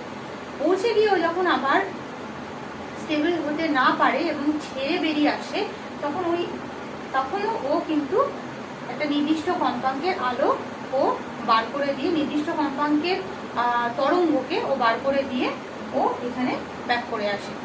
ঠিক আছে, যখন ও নির্দিষ্ট কম্পাঙ্কের আলোকে ছেড়ে দিয়ে ব্যাক করে আসে, ওই যে ওর ট্রানজিশনটা, মানে এখান থেকে যাওয়া, এখান থেকে ওইখানে যাওয়া আর ওখান থেকে এইখানে আসা, এই যে ট্রানজিশনটা, এই ট্রানজিশনের সময় ও যে পরিমাণ শক্তিও ত্যাগ করে, যে তরঙ্গদৈর্ঘ্যের যে তরঙ্গকেও ত্যাগ করে আর কি, সেইটার কম্পাঙ্ক খুব নির্দিষ্ট। মানে এরকম হয় না যে, এবং এটা নির্দিষ্ট এই কারণেই, তার কারণ হচ্ছে এই অ্যাটমটাকে এমনভাবেই সেট করা হয় যে এই ইলেকট্রনটা একটা মানে দুটো নির্দিষ্ট কক্ষপথের মধ্যেই এটা করা হয়, দুটো নির্দিষ্ট কক্ষপথের মধ্যে ট্রানজিশনটাকে করানো হয়। ফার্স্টে আমি বলছি, যদি এই ইলেকট্রনটাকে এইখানে পাঠানো, কখনো এইখানে পাঠানো হচ্ছে, কখনো এইখানে পাঠানো হচ্ছে, তখন কি হয়, ও একবার বেশি শক্তি শোষণ করবে, একবার বেশি শক্তি শোষণ করবে যখন ওইখানটায় যাবে, একবার কম শক্তি শোষণ করবে যখন এখানে যাবে। অটোমেটিক্যালি যখন এখান থেকে এখানে ব্যাক করতে চাইবে তখন বেশি শক্তি ছাড়বে, বেশি শক্তি ছাড়বে মানে সে বেশি কম্পাঙ্কের তরঙ্গ ছাড়বে, আর এখান থেকে যখন ও ছাড়বে তখন ও কম কম্পাঙ্কের তরঙ্গ ছাড়বে, কারণ কম শক্তি ছাড়তে হচ্ছে। তো এখান থেকে এখানে যেতে গেলে শক্তি শোষণও করতে হবে কম, ছাড়তেও হবে কম। এখান থেকে এখানে যেতে গেলে শক্তি শোষণও করতে হবে বেশি, ছাড়তেও হবে বেশি। অটোমেটিক্যালি বেশি কম্পাঙ্কের তরঙ্গকে শোষণ করতে হবে, বেশি কম্পাঙ্কের তরঙ্গকে ছাড়তে হবে। তো এটা এরকম যদি হতো যে একবার এখানে যাচ্ছে, একবার এখান থেকে তরঙ্গ ছাড়ছে, এখান থেকে এখানে আসছে তখন তরঙ্গ ছাড়ছে, আবার এখান থেকে এখানে আসছে তখন তরঙ্গ ছাড়ছে, তাহলে ব্যাপারটা বিভিন্ন কম্পাঙ্কের তরঙ্গ ও ছাড়তে শুরু করতো। ঠিক আছে, কিন্তু দুটো নির্দিষ্ট কক্ষপথই ওর ক্ষেত্রে এমনভাবে সিস্টেমটা তৈরি করা হয় যে একটা দুটো নির্দিষ্ট কক্ষপথের মধ্যেই সবসময় ট্রানজিশন হয়। এমন পরিমাণ এনার্জির ওর ওপর ফেলা হয় যে এনার্জি শোষণ করলে ও কোনোভাবেই এইখানে যেতে পারবে না, ও বড়জোর এইখানে যেতে পারবে। ঠিক আছে, এমন নির্দিষ্ট পরিমাণ এনার্জি, এমন নির্দিষ্ট পরিমাণ কি বলে তরঙ্গ ওর ওপর ফেলা হয় যে ও শক্তি শোষণ করে এখানে ব্যাক করে যায়, চলে যায়। এবারে এই যে ট্রানজিশন গুলি, এটাকে বলা হয় ট্রানজিশন। ঠিক আছে, এখান থেকে একবার এখানে যাচ্ছে, এখান থেকে একবার এখানে যাচ্ছে, এই ট্রানজিশনটা হচ্ছে, এই ট্রানজিশন এই সিএস অ্যাটমের ক্ষেত্রে, এটা হচ্ছে সিজিয়াম 133 অ্যাটম। সিজিয়াম 133 অ্যাটম, 133 এই জন্য বলা হচ্ছে কারণ এটা সিজিয়ামের একটা আইসোটোপের কথা আমরা জানি। ঠিক আছে, সেই এমন একটা আইসোটোপ যে আইসোটোপটা খুব স্টেবল আইসোটোপ। এই আইসোটোপের ক্ষেত্রে দুটো নির্দিষ্ট কক্ষপথের মধ্যে ট্রানজিশনের সময় একবার নিচ থেকে উপরে যাচ্ছে, উপর থেকে নিচে যাচ্ছে, এইরকমই ট্রানজিশনটা যখন যে সময়ের মধ্যে 9192, আমার এক্সাক্ট 9192, হ্যাঁ 631770, এই সংখ্যক ট্রানজিশন যে সময়ের মধ্যে হয়, ঠিক আছে, তাকে বলা হয়, সেই সময়টাকে বলা হয় 1 সেকেন্ড। ঠিক আছে, এই সিস্টেমটা এই অ্যাটমের ট্রানজিশনের উপর, অ্যাটমের মধ্যে ইলেকট্রনের ট্রানজিশনের উপর বেস করে যখন সেকেন্ডের একটা টিককে ডিফাইন করা হচ্ছে, তখন আমরা যে ক্লকে আমরা সেই সিস্টেমটাকে ব্যবহার করছি সেটাকে বলা হয় অ্যাটমিক ক্লক। ঠিক আছে, এবারে অ্যাটমিক ক্লকে কি হচ্ছে, তার মানে কি এই যে ট্রানজিশনটা, এত সংখ্যক ট্রানজিশন হচ্ছে যে সময়ের মধ্যে, তাকে বলা হয় 1 সেকেন্ড। এবার তোমাদের প্রশ্ন আসতে পারে যে ঠিক এতগুলো সংখ্যক ট্রানজিশনই কেন? কারণ তখন ওটাকে ম্যাচ করানো হলো কার সাথে, কারণ ইনিশিয়ালি আমরা বছরের সময়, দিনের সময় থেকে সেকেন্ডকে বিচার করেছিলাম, সেই বছরের সময় থেকে, দিনের সময় থেকে যে সেকেন্ডকে বিচার করেছিলাম, সেই সময়ের সাথে এই সময়টাকে ম্যাচ করানো হয়। দেখা গেছে যে সেই সময়ের মধ্যে এই সংখ্যক ট্রানজিশন হয়, সেই জন্য পরবর্তীকালে বলা হচ্ছে কি যে এই সিজিয়াম অ্যাটমের মধ্যে এত সংখ্যক ট্রানজিশনের ক্ষেত্রে, ট্রানজিশন যে সময়ের মধ্যে হয় তাকে বলা হয় 1 সেকেন্ড। ঠিক আছে, এটা অনেক বেশি প্রিসাইজ, একটা বছরের থেকে সেকেন্ডের হিসেব বলা বা একটা দিনের থেকে সেকেন্ডের হিসেব বলার থেকে এটা অনেক বেশি প্রেসাইজ। তার কারণ কি? তার কারণ হচ্ছে আমি যদি দিনের কথা বলি, দিনের মধ্যেও কিন্তু আমরা দিনকে 24 ঘন্টা ধরে নিতে পারি ঠিকই, কিন্তু সেক্ষেত্রেও আমাকে 23 ঘন্টা 56 মিনিট 4 সেকেন্ড, সেই 4 সেকেন্ড একটা সেকেন্ড আছে। আমি যদি সেকেন্ডটাকে আলাদাভাবে ডিফাইন করতে না পারি, অ্যাকচুয়ালি তো 24 ঘন্টা নয়, দিনের কিন্তু অ্যাকচুয়ালি 24 ঘন্টা নয়, 4 সেকেন্ডটাকে যদি আমি আলাদাভাবে ডিফাইন করতে না পারি প্রপারলি, তাহলে আমি ওই 4 সেকেন্ডটাই বা মাপবো কি করে? ঠিক আছে, সেই জন্য এটাকে প্রথমে করা হয় এবং এই ট্রানজিশনটা ম্যাচ করে। এবং দেখা গেছে কেন এটা এত বেশি ইম্পর্টেন্ট, কারণ সব সময় দেখা গেছে, ধরো একবার দেখা গেল যে ও আচ্ছা বছর থেকে সেকেন্ডের যে টাইম হিসাব হয়েছে সেই সেকেন্ডের টাইমে এতবার ট্রানজিশন হয়েছে। এরপরে সব থেকে ইম্পর্টেন্ট বিষয় যেটা, সেটা হচ্ছে প্রত্যেকবার দেখা যায় যে এতগুলো ট্রানজিশন ওই সেকেন্ডের মধ্যেই হচ্ছে। আমি এইটুকু টাইমকে 1 সেকেন্ড ধরলাম, ধরে দেখলাম যে প্রথমবার যে এতগুলো ট্রানজিশন হচ্ছে হলো, কিন্তু এরপরে আমি দেখছি যে প্রত্যেকবার ওইটুকু সময় এতগুলো ট্রানজিশনই হচ্ছে। ঠিক আছে, এবং একটা নির্দিষ্ট তরঙ্গ দৈর্ঘ্যের তরঙ্গকে ও ছাড়ছে, একটা নির্দিষ্ট তরঙ্গ দৈর্ঘ্যকেও ছাড়ছে। ঠিক আছে, তাহলে আমরা এখান থেকে 1 সেকেন্ডের হিসাবটা কেন আমরা 1 সেকেন্ডকে এভাবে আমরা ডিফাইন করি সেটা বোঝা গেল মোটামুটি। এবার আশা করি তোমাদের মনে থাকবে যে 1 সেকেন্ডের ডেফিনেশনটা কি। যদি এই সংখ্যাটা মনে রাখা ঝামেলা আছে, আমার নিজেরই মনে নেই, মনে রাখতে হবে, তোমাদের কিছু করার নেই। আচ্ছা, এছাড়া যে বিভিন্ন ধরনের ক্লকের কথা বলা হয়েছে সেগুলো কি, একটা হচ্ছে পেন্ডুলাম ক্লক, যেটা আগেকার দিনে বাড়িতে দেখা যেত, তোমরা হয়তো এখন আর দেখোনি। ঠিক আছে, কি হতো, এরকম একটা পেন্ডুলাম থাকতো, ওটা বড় দেওয়াল ঘড়ি, দেওয়াল ঘড়িতে যখনই কোনো একটা পার্টিকুলার টাইম হতো, সাপোজ হয়তো 3টে বাজে, তখন এই পেন্ডুলামটা 3বার হয়তো করতো। ঠিক আছে, এবার 6টা বাজে তখন 6বার পেন্ডুলামটা দুলবে। ঠিক আছে, সেটা হচ্ছে পেন্ডুলাম ক্লক। আর যেটা এখন হচ্ছে তোমাদের কোয়ার্টজ ক্লক, যেটা ব্যবহৃত হয়, কোয়ার্টজ ক্লকে কি হয়, কোয়ার্টজ ক্লকে আবার অন্য ধরনের, এখানে যেমন হচ্ছে মানে এখানে যেমন এটা কেন অ্যাটমিক ক্লকটা ইম্পর্টেন্ট, অ্যাটমিক ক্লকটা যে কারণে ইম্পর্টেন্ট, কোয়ার্টজ ক্লকটাও সেই একই কারণে ইম্পর্টেন্ট। কারণ কোয়ার্টজ ক্লকেও দেখা যায় যে একটা নির্দিষ্ট পরিমাণ অ্যামাউন্টটা হচ্ছে যে একটা ন্যাচারাল ফ্রিকোয়েন্সি, ক্রিস্টাল অসিলেটর, যেটা তোমরা এরপরে পড়বে। ঠিক আছে, ক্রিস্টাল অসিলেটরের যে ন্যাচারাল ফ্রিকোয়েন্সিটা সবসময় নির্দিষ্ট থাকে। ঠিক আছে, ওখানে একটা ক্রিস্টালকে ব্যবহার করা হয়। ক্রিস্টাল কি জিনিস, ক্রিস্টাল হচ্ছে যে আমরা যখন কোনো জায়গায় পরমাণুগুলো, কোনো কিছুর মধ্যে পরমাণুগুলো খুব সুসজ্জিত অবস্থায় থাকে, তখন তাকে বলা হয় ক্রিস্টাল। ঠিক আছে, মানে যেমন আমি বলছি, তোমরা ক্লাসে বসে রয়েছো, ক্লাসে কোনো বেঞ্চে 3জন, কোনো বেঞ্চে 2জন, কোনো বেঞ্চে 5জন বসে আছো, নিজেদের ইচ্ছা মতো যে যেমন বন্ধু পেয়েছো ওরকম বসে রয়েছো। আরেকটা হচ্ছে যে প্রত্যেক বেঞ্চে 2জন করে বসেছে, করোনাকালে হয়েছে, প্রত্যেক বেঞ্চে 2জন করে নির্দিষ্ট হয়ে বসেছো, এবং অথবা এক বেঞ্চে 2জন, পরের বেঞ্চে 1জন, তারপর এক বেঞ্চে 2জন, পরের বেঞ্চে 1জন, এইভাবে নির্দিষ্ট করে ডিস্টেন্স মেনটেন করে নির্দিষ্ট ডিস্টেন্স মেনটেন করে বসেছো। এইরকম যখন স্ট্রাকচার হয়ে যাচ্ছে পরমাণু, তখন আমরা সেটাকে বলি হচ্ছে ক্রিস্টাল। ঠিক আছে, এই ক্রিস্টাল অসিলেটর দেখা যাচ্ছে, ক্রিস্টাল অসিলেটরকেই আমরা কোয়ার্টজ ক্লকে ব্যবহার করে থাকি। ক্রিস্টাল অসিলেটর একটা নির্দিষ্ট কম্পাঙ্কে সবসময় কম্পিত হয়। ঠিক আছে, সেই জন্য ক্রিস্টাল অসিলেটরকে আমরা কোয়ার্টজ ক্লকে ব্যবহার করে থাকি। এই কোয়ার্টজ ক্লকে দেখা যায় প্রতি 1 সেকেন্ডে একটা নির্দিষ্ট সংখ্যক বারও কম্পিত হচ্ছে। ঠিক আছে, কম্পাঙ্ক মানে তো সেটাই, এক কম্পাঙ্ক মানে কাকে বলে, সেই শব্দই তো আমরা পড়েছিলাম যে 1 সেকেন্ডে যতবারও কম্পিত হয় সেটাই হচ্ছে ওর কম্পাঙ্ক। তাহলে 1 সেকেন্ডে যদি ক্রিস্টাল অসিলেটর 1 সেকেন্ডে প্রত্যেকবার একটা নির্দিষ্ট সংখ্যক বারও কম্পিত হয়, যেটা হচ্ছে 32768 এত বারও কম্পিত হয় 1 সেকেন্ডে। সংখ্যা কিন্তু আমার মনে থাকে না, কিন্তু তোমাদের মনে রাখতে হবে, কিছু করার নেই।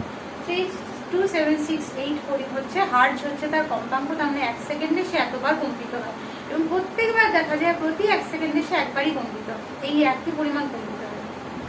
ঠিক আছে, তাহলে হচ্ছে সেই জন্য এই quartz oscillator, quartz clock with crystal oscillator এটা এত বেশি ইম্পর্টেন্ট এখনকার যুগে আর কি। কোয়ার্টজ ক্লকের নাম কোনো শুনেছো টিভিতে বা সার্চ করে দেখতে পারো নেটে।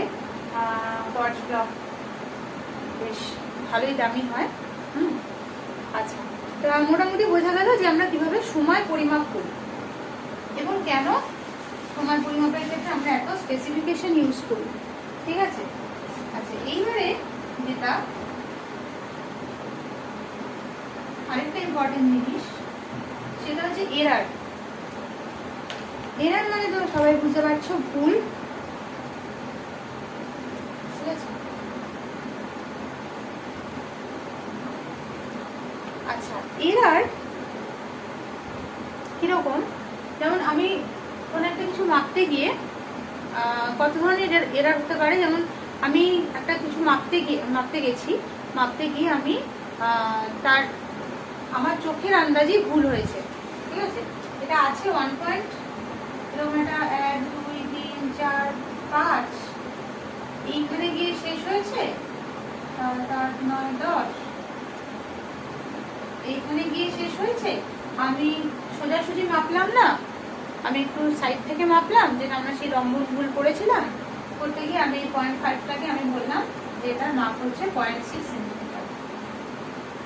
ঠিক আছে, এরকম একটা ভুল হতে পারে, সেটা হচ্ছে আমাদের পার্সোনাল এরার। আরেকটা হচ্ছে ইনস্ট্রুমেন্টাল এরার। ইনস্ট্রুমেন্টটা অনেক সময় ভুল করতে পারে, ইনস্ট্রুমেন্টের স্পেসিফিকেশনে ভুল হতে পারে। কিরকম, যেমন আমি যে স্কেলটা দিয়ে মাপছি, স্কেলটা আমি ধরে নিচ্ছি যে প্রত্যেকটা ভাগ হচ্ছে 0.1 সেন্টিমিটার। ঠিক আছে, প্রত্যেকটা ভাগ 0.1 সেন্টিমিটার আমি ধরে নিয়েছি, কিন্তু হতে হতে পারে যে যেখানে স্কেল প্রিপেয়ার্ড হয়েছে সেখানে এই স্পেসিফিকেশনগুলোতে একটু ভুল আছে, মানে এই গ্যাপটা হয়তো এই গ্যাপটার থেকে সামান্য বেশি বা কম। ঠিক আছে, তাহলে প্রত্যেকটা জায়গাতেই আমাদের এরারের কিছু পসিবিলিটি থেকে থাকে, যে পসিবিলিটিগুলোকে আমাদের যখন আমরা ক্যালকুলেশন করবো, যখন আমরা অবজারভেশন করি, তখন সেই এরারের পসিবিলিটিগুলোকে আমাদের ধরে রাখতে হয় এবং ধরে রেখে ম্যাক্সিমাম কতটুকু এরার হতে পারে কোনো একটা ইয়েতে, কোনো একটা এক্সপেরিমেন্টে, সেটা আমাদের বার করতে হয়। ঠিক আছে, আচ্ছা এইবারে আচ্ছা এরারটাকে দূর করার জন্য প্রাথমিকভাবে যা করা হয়, এরারটাকে দূর করার জন্য প্রাথমিকভাবে কি করা হয়, যে 2-3 বার মেজারমেন্ট করা হয়। যেমন আমি ইয়েটা মাপছি, স্লাইড ক্যালিপার দিয়ে কোনো একটা গোলকের ব্যাসার্ধ মাপছি। একবার মেপে দেখলাম 1.65, একবার ব্যাস মাপছি অ্যাকচুয়ালি 1.66, আরেকবার মেপে দেখলাম 1.64। ঠিক আছে, দিয়ে তারপর আমি তার অ্যাভারেজটা নিলাম। তোমরা যখন প্র্যাকটিক্যালের করবে তখন দেখবে সবসময় অনেকবার মেজারমেন্টের কথা বলা হয়। 3 থেকে অন্তত 3 বার তো বলাই হয়, বেশিরভাগ ক্ষেত্রে 5 বারের কথা বলা হয়, যে 5 বার মেজারমেন্ট নাও, একটাই জিনিসের 5 বার মেজারমেন্ট নাও, নিয়ে তারপর তার অ্যাভারেজটা বার করো। ঠিক আছে, 5 বার যখন মেজারমেন্ট না হয় তখন মোটামুটি ধরে নেওয়া হয় যে আমরা যদি কিছু ভুলও করি 1 বার 2 বার, ম্যাক্সিমাম ক্ষেত্রে আমরা ঠিকই করবো। এবং যদি আমরা অ্যাভারেজ নিই, অ্যাভারেজ নিলে তার এরারের পসিবিলিটিটা কমে আসবে, প্রবাবিলিটিটা কমে আসবে। এবারে তখন আমরা কি হয়, তখন আমরা 3 থেকে একসাথে যোগ করে তার ভাগ করে 3 দিয়ে ভাগ করে আমরা এগুলো হয়তো প্রত্যেকটা ভ্যালুকে আমি যদি x1 x2 x3 বলি, তাহলে এদের অ্যাভারেজ করে x বার করে আমরা কিভাবে বার করি, x1 plus x2 plus x3 by 3 করে আমি x বারের ভ্যালুটা বার করে ফেলি। ঠিক আছে, আচ্ছা এইবারে যেটা হয় সেটা হচ্ছে, যেটা অ্যাভারেজ হলো, এবার হচ্ছে যে আমরা এরারের ভ্যালুটা যদি বার করি, এরার আমি যদি এপসাইলন দিয়ে দেখাই, তাহলে এটা কি হবে, এরারটাকে আমরা কিভাবে হিসাব করবো, x1 minus x bar plus x2 minus x bar plus x3 minus x bar by 3। ঠিক আছে, মানে কি, যে প্রত্যেকটা যে মাপ আমি নিয়েছি, প্রথমে আমি x বার বার করলাম অ্যাভারেজ, এবার আমি এরারটা কি করলাম, এরারেরও আবার এটা অ্যাভারেজ বার করলাম। এরারের অ্যাভারেজই বলা চলে। এর অ্যাভারেজ এরারটা কি, যে প্রত্যেকটা ভ্যালু এর অ্যাভারেজ ভ্যালু থেকে কতটা বেশি, বেশি বললে হবে না, কতটা কম, সরি কতটা ডিফারেন্স। এই যে আমি মড দিয়েছি দুদিকে দুটো লাইন, এর মানে হচ্ছে ডিফারেন্সটা বার করা। কারণ সবসময় যে আমার এই ভ্যালুটা অ্যাভারেজ ভ্যালুর থেকে বেশিই হবে তার কোনো কথা নেই, এই ভ্যালুটা অ্যাভারেজ ভ্যালুর থেকে কমও হতে পারে। ঠিক আছে, যেমন আমার কাছে যদি এটা x1 x2 x3 হয়, মানে এটার যা মানে ব্যাপার আছে তাতে আমি দেখতে পাবো যে x2 যেটা, x2টা কিন্তু x বারের থেকে বেশি হবে, x2 এর ভ্যালুটা। ঠিক আছে, x1 এর ভ্যালুটা x বারের থেকে না, হ্যাঁ x বারের ভ্যালুটা x2 থেকে কম হবে। ঠিক আছে, আর x1 এর থেকে আবার বেশি হতে পারে, আর x2 এর থেকেও বেশি হতে পারে বলে আমার মনে হচ্ছে। তাহলে এটা যদি হয় তার মানে কি, যদি আমি বলি যে x1 minus x2, x1 minus x বার, তার মানে ব্যাপারটা আমরা ধরেই নিচ্ছি যে যে আমরা মানে ভ্যালুটা নিয়েছি সেই ভ্যালুটা অ্যাভারেজ ভ্যালুর থেকে বেশি হবে, কিন্তু সেটা নট নেসেসারিলি। ভ্যালুটা কিন্তু ডিফারেন্সটা অ্যাকচুয়ালি এই যে দুটো বার রয়েছে, মানে এটা অ্যাকচুয়ালি বলা হয় মড। ঠিক আছে, এই mod of x1 minus x বার মানে হচ্ছে যে x1 এবং x বারের মধ্যে যে ডিফারেন্স সেইটা। ঠিক আছে, এবারে তাহলে আমরা যখন এরার বার করলাম, যে এটা হয়ে গেল আমাদের এরারের অ্যাভারেজ। ঠিক আছে, এইবারে হচ্ছে আমরা যদি ফ্র্যাকশনাল এরার, রিলেটিভ এরার বা আপেক্ষিক এরার, রিলেটিভ এরার বা আপেক্ষিক এরার যদি আমি বলি, তাহলে আপেক্ষিক এরারটা কিরকম হবে? আপেক্ষিক এরার হচ্ছে এরার যেটা হচ্ছে সেই এরার যদি আমি x এর রেসপেক্টে কতটা এরার হচ্ছে সেটা আমি যদি বার করি। ঠিক আছে,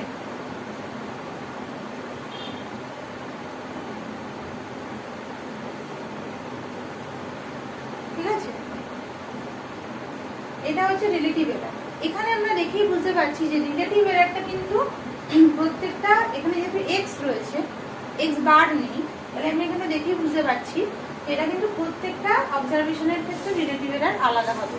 মানে এখানে যখন আমি হিসাব করবো রিলেটিভ এরার, এটা হবে এপসাইলন বাই x1, এখানে হবে এপসাইলন বাই x2, এখানে হবে এপসাইলন বাই x3।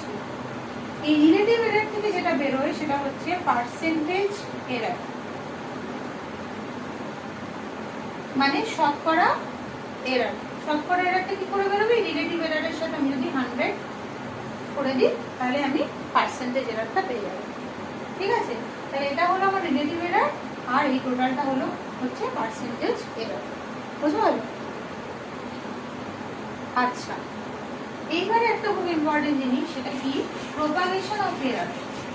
মানে আমি ছোট ছোট ভুল করতে পারি, কিন্তু সেগুলো দেখা গেল একটা ইকুয়েশনের মধ্যে করার পরে ওই ভুলটাই মারাত্মক হয়ে গেল। ঠিক আছে, যেমন ভুলটার পরিমাণটা অনেকটা বেড়ে গেল। যেমন কি, আমার কাছে হয়তো আমি হয়তো কি মাপছি, আমি হয়তো পরিসীমা মাপছি। ঠিক আছে, পরিসীমা মাপছি, পরিসীমা মাপতে গিয়ে এটা হচ্ছে এ, এটা হচ্ছে বি। আমি জানি পরিসীমা হচ্ছে 2 ইন্টু a প্লাস বি। ঠিক আছে,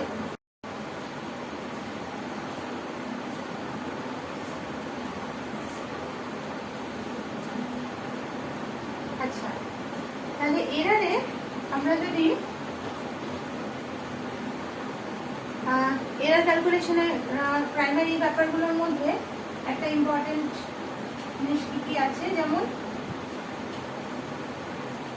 যেমন আমি পরিসীমার এরার যদি মাপি, পরিসীমার ক্ষেত্রে আমরা জানি যে পরিসীমা মানে হচ্ছে 2 ইন্টু a প্লাস বি। ঠিক আছে, এবার 2 ইন্টু a প্লাস বি কিভাবে ছোট ছোট এরার গুলো একটা বড় এরারের মানে বড় এরারকে তৈরি করে। পরিসীমা equal to 2 into a plus B.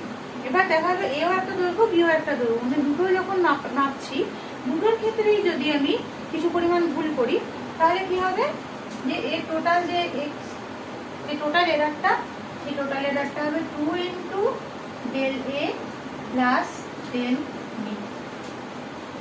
ঠিক আছে, আচ্ছা, ডেল এইটা দিয়ে মানে দেখে অবাক হওয়ার কিছু নেই, ডেল মানে হচ্ছে কোনো কিছুর মধ্যে চেঞ্জ বা পরিবর্তন বোঝাতে গেলে আমরা ডেল ব্যবহার করি। এক্ষেত্রে এরারটা হচ্ছে দৈর্ঘ্যের একটা চেঞ্জ বোঝানো যাচ্ছে, সেই জন্য আমরা এখানে ডেল এ ব্যবহার করছি এরারের ক্ষেত্রে। সেম কারণে আমরা এখানে এই পরিসীমাটাকে যদি আমরা এক্স ধরে নিই, এক্স ইকুয়াল টু যদি এটা হয়, তাহলে এক্স এর যে চেঞ্জটা বা এরারটা সেটাকে আমরা ডেল এক্স ধরে নিচ্ছি। Del X equal to 2 into del A plus del. এবার আমাদের সমস্ত যতগুলো আমরা এক্সপেরিমেন্ট করবো, সমস্ত এক্সপেরিমেন্টগুলোতে আমাদের উদ্দেশ্য থাকবে কি, আমাদের উদ্দেশ্য থাকবে যে পার্সেন্টেজ এরারটা বার করা। ঠিক আছে, পার্সেন্টেজ এরার বার করতে গেলে আমাদের তার আগে ফ্র্যাকশনাল এরার বার করতে হবে। তাহলে ফ্র্যাকশনাল এরারটা কি হয়? ফ্র্যাকশনাল এরার আমরা জানি যে এরার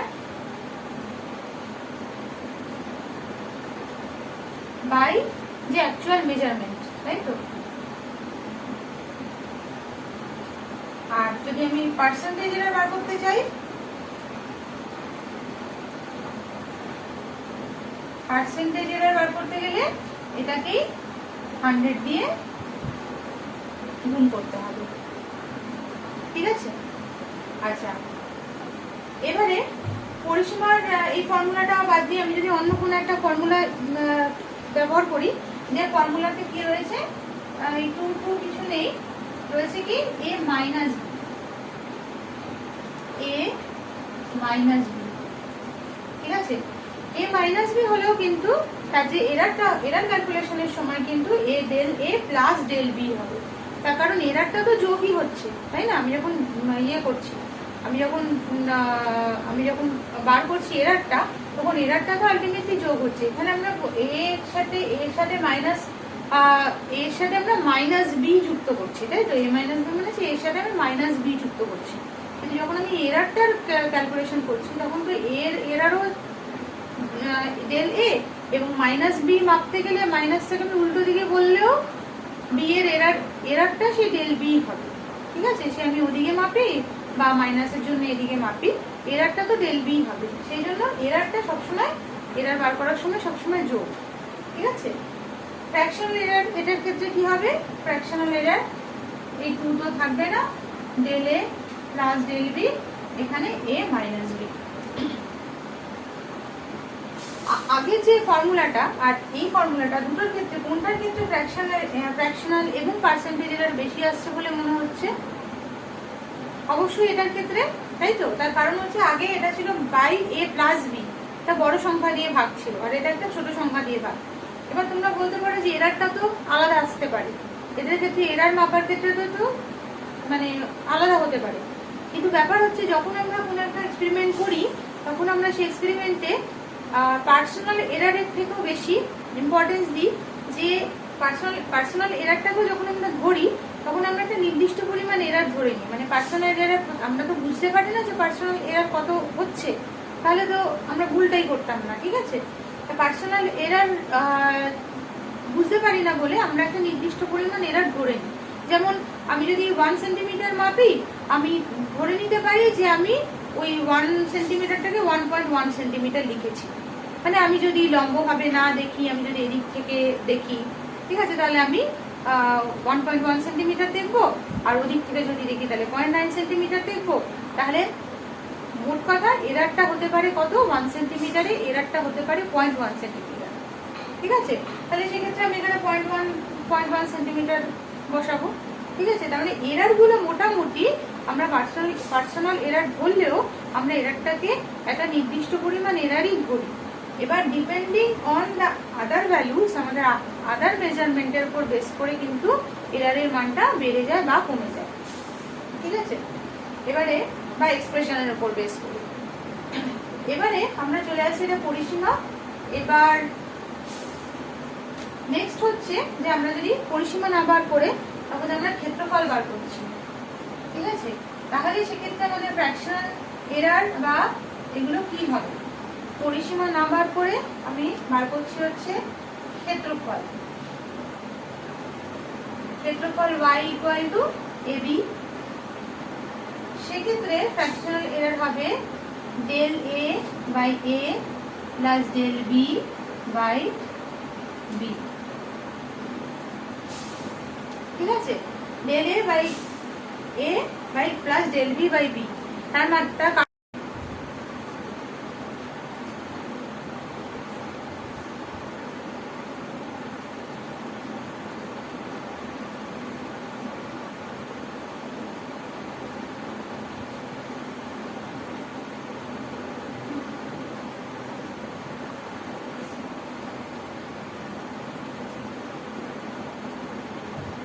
এবারে এখানে যদি y equal to a by b থাকতো তাহলেও ডেল y ইকুয়াল টু হতো ডেল a ফ্র্যাকশনাল আর কি, ফ্র্যাকশনাল এরারটা কি হতো del a by a plus del b by b into শুধু এটা। আর যদি পার্সেন্টেজ এরার বার করতাম তাহলে কি হতো এর সাথে 100% থাকতো, ঠিক আছে, 100 দিয়ে গুণ হয়ে যেত।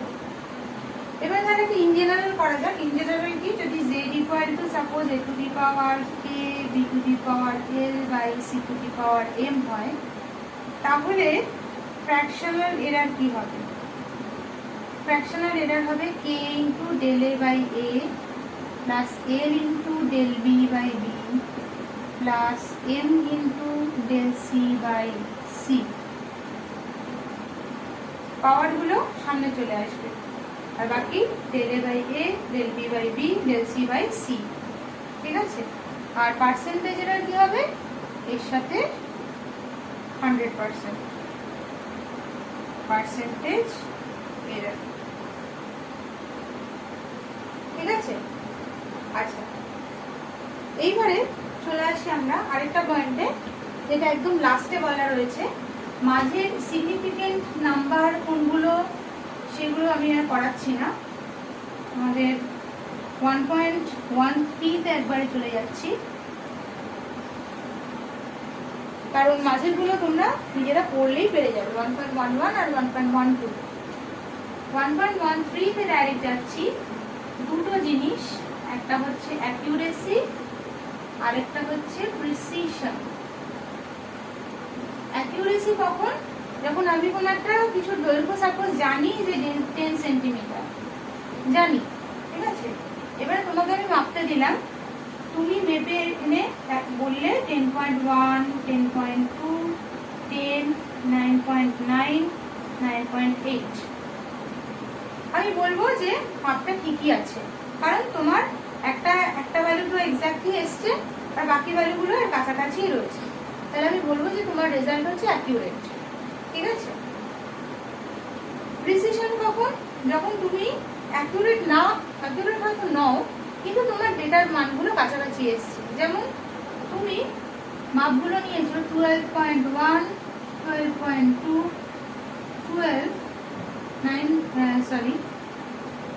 11.9, 11.8। এক্ষেত্রে তোমার ডেটার মানগুলো সব কাছাকাছি, কিন্তু অ্যাকিউরেট নয়, কারণ এটা তুমি মানে তোমার মানগুলো সব 12-র আশেপাশে ঘুরেছে, যেখানে অ্যাকচুয়াল মানটা হওয়া উচিত ছিল 10। তাহলে এক্ষেত্রে আমি তোমাকে বলবো যে তোমার মাপাটা প্রিসাইজ আছে কিন্তু অ্যাকিউরেট নয়। এক্ষেত্রে তোমার মাপটা অ্যাকিউরেটও আছে আবার প্রিসাইজও আছে। আর কখন তোমার মাপটা অ্যাকিউরেট কিন্তু প্রিসাইজ নয়? যেমন একটা মাপ তোমার 10 এসছে, বাকি একটা মাপ তোমার 12 এসছে, একটা এসছে 11.8, একটা এসছে 13, একটা এসছে 8.8। এক্ষেত্রে যেহেতু তোমার ডেটার একটা মান অরিজিনাল মানের সাথে মিলে গেছে, আমি বলবো যে তোমার মানটা অ্যাকিউরেট হয়তো তবু আমি বলতে পারি, কিন্তু প্রিসিশন একদমই নেই। প্রিসিশন না থাকলে কিন্তু সেই মান ডেটা কখনোই অ্যাকসেপ্টেবল হয় না, কারণ বোঝাই যায় যে যে মেপেছে তার কনসেন্ট্রেশনে নিশ্চয়ই কোনো ভুল আছে, কারণ তা না হলে তার একটা মাপ অ্যাকিউরেট, বাকিগুলো এত দূরে দূরে হতে পারতো না। নিশ্চয়ই সে এক একবার মাপার সময় কনসেন্ট্রেটলি মানে কনসেন্ট্রেশনের সাথে সে মাপেনি, ঠিক আছে। আর প্রিসিশনে কি? প্রিসিশনে তার ধরে নেওয়া যে শুরুতেই তার কোনো ভুল আছে। শুরুতে কিরকম? যেমন হয়তো সে 10 নম্বর দাগটাকে 12 দেখেছে, শুরুতেই সে ভুল করেছে, তারপরে সে কনসেন্ট্রেশনের সাথে মেপেছে, কিন্তু শুরুতেই সে যেহেতু 10 নম্বর দাগটাকে 12 নম্বর দাগ দেখেছে, সেই জন্য পরে ওই দাগগুলো সে ওই হিসেবেই সে মেপে গেছে। 12.1, 12.2, 12, 11.9, 11.2। তাহলে না এইটা কারেক্ট, অ্যাকুরেট না হলেও সেটা কারেক্ট নয়, প্রিসিশন না থাকলেও সেটা কারেক্ট নয়। কারেক্ট হচ্ছে যখন তোমার উত্তরটা অ্যাকুরেট হবে এবং প্রিসাইজ হবে। ঠিক আছে, তাহলে আজকের ক্লাস এখানেই শেষ করছি। সবাই এই চ্যাপ্টারটা ভালো করে পড়ো, বা আজকে যেটুকু পড়ালাম সেটাও 3-4 দিনের মধ্যে পড়ে নিও, এবং এক্সারসাইজের অঙ্কগুলো করার আগে তোমরা উদাহরণের অঙ্কগুলো দেখে নিও, তাহলে এক্সারসাইজের অঙ্কগুলো করতে তোমাদের সুবিধা হবে। তুমি শুধু দেখে নিও না, উদাহরণের অঙ্কগুলো পারলে নিজের হাতে করবে এবং বুঝে নিয়ে করবে, তাহলে এক্সারসাইজের অঙ্কগুলো করতে সুবিধা হবে। ঠিক আছে।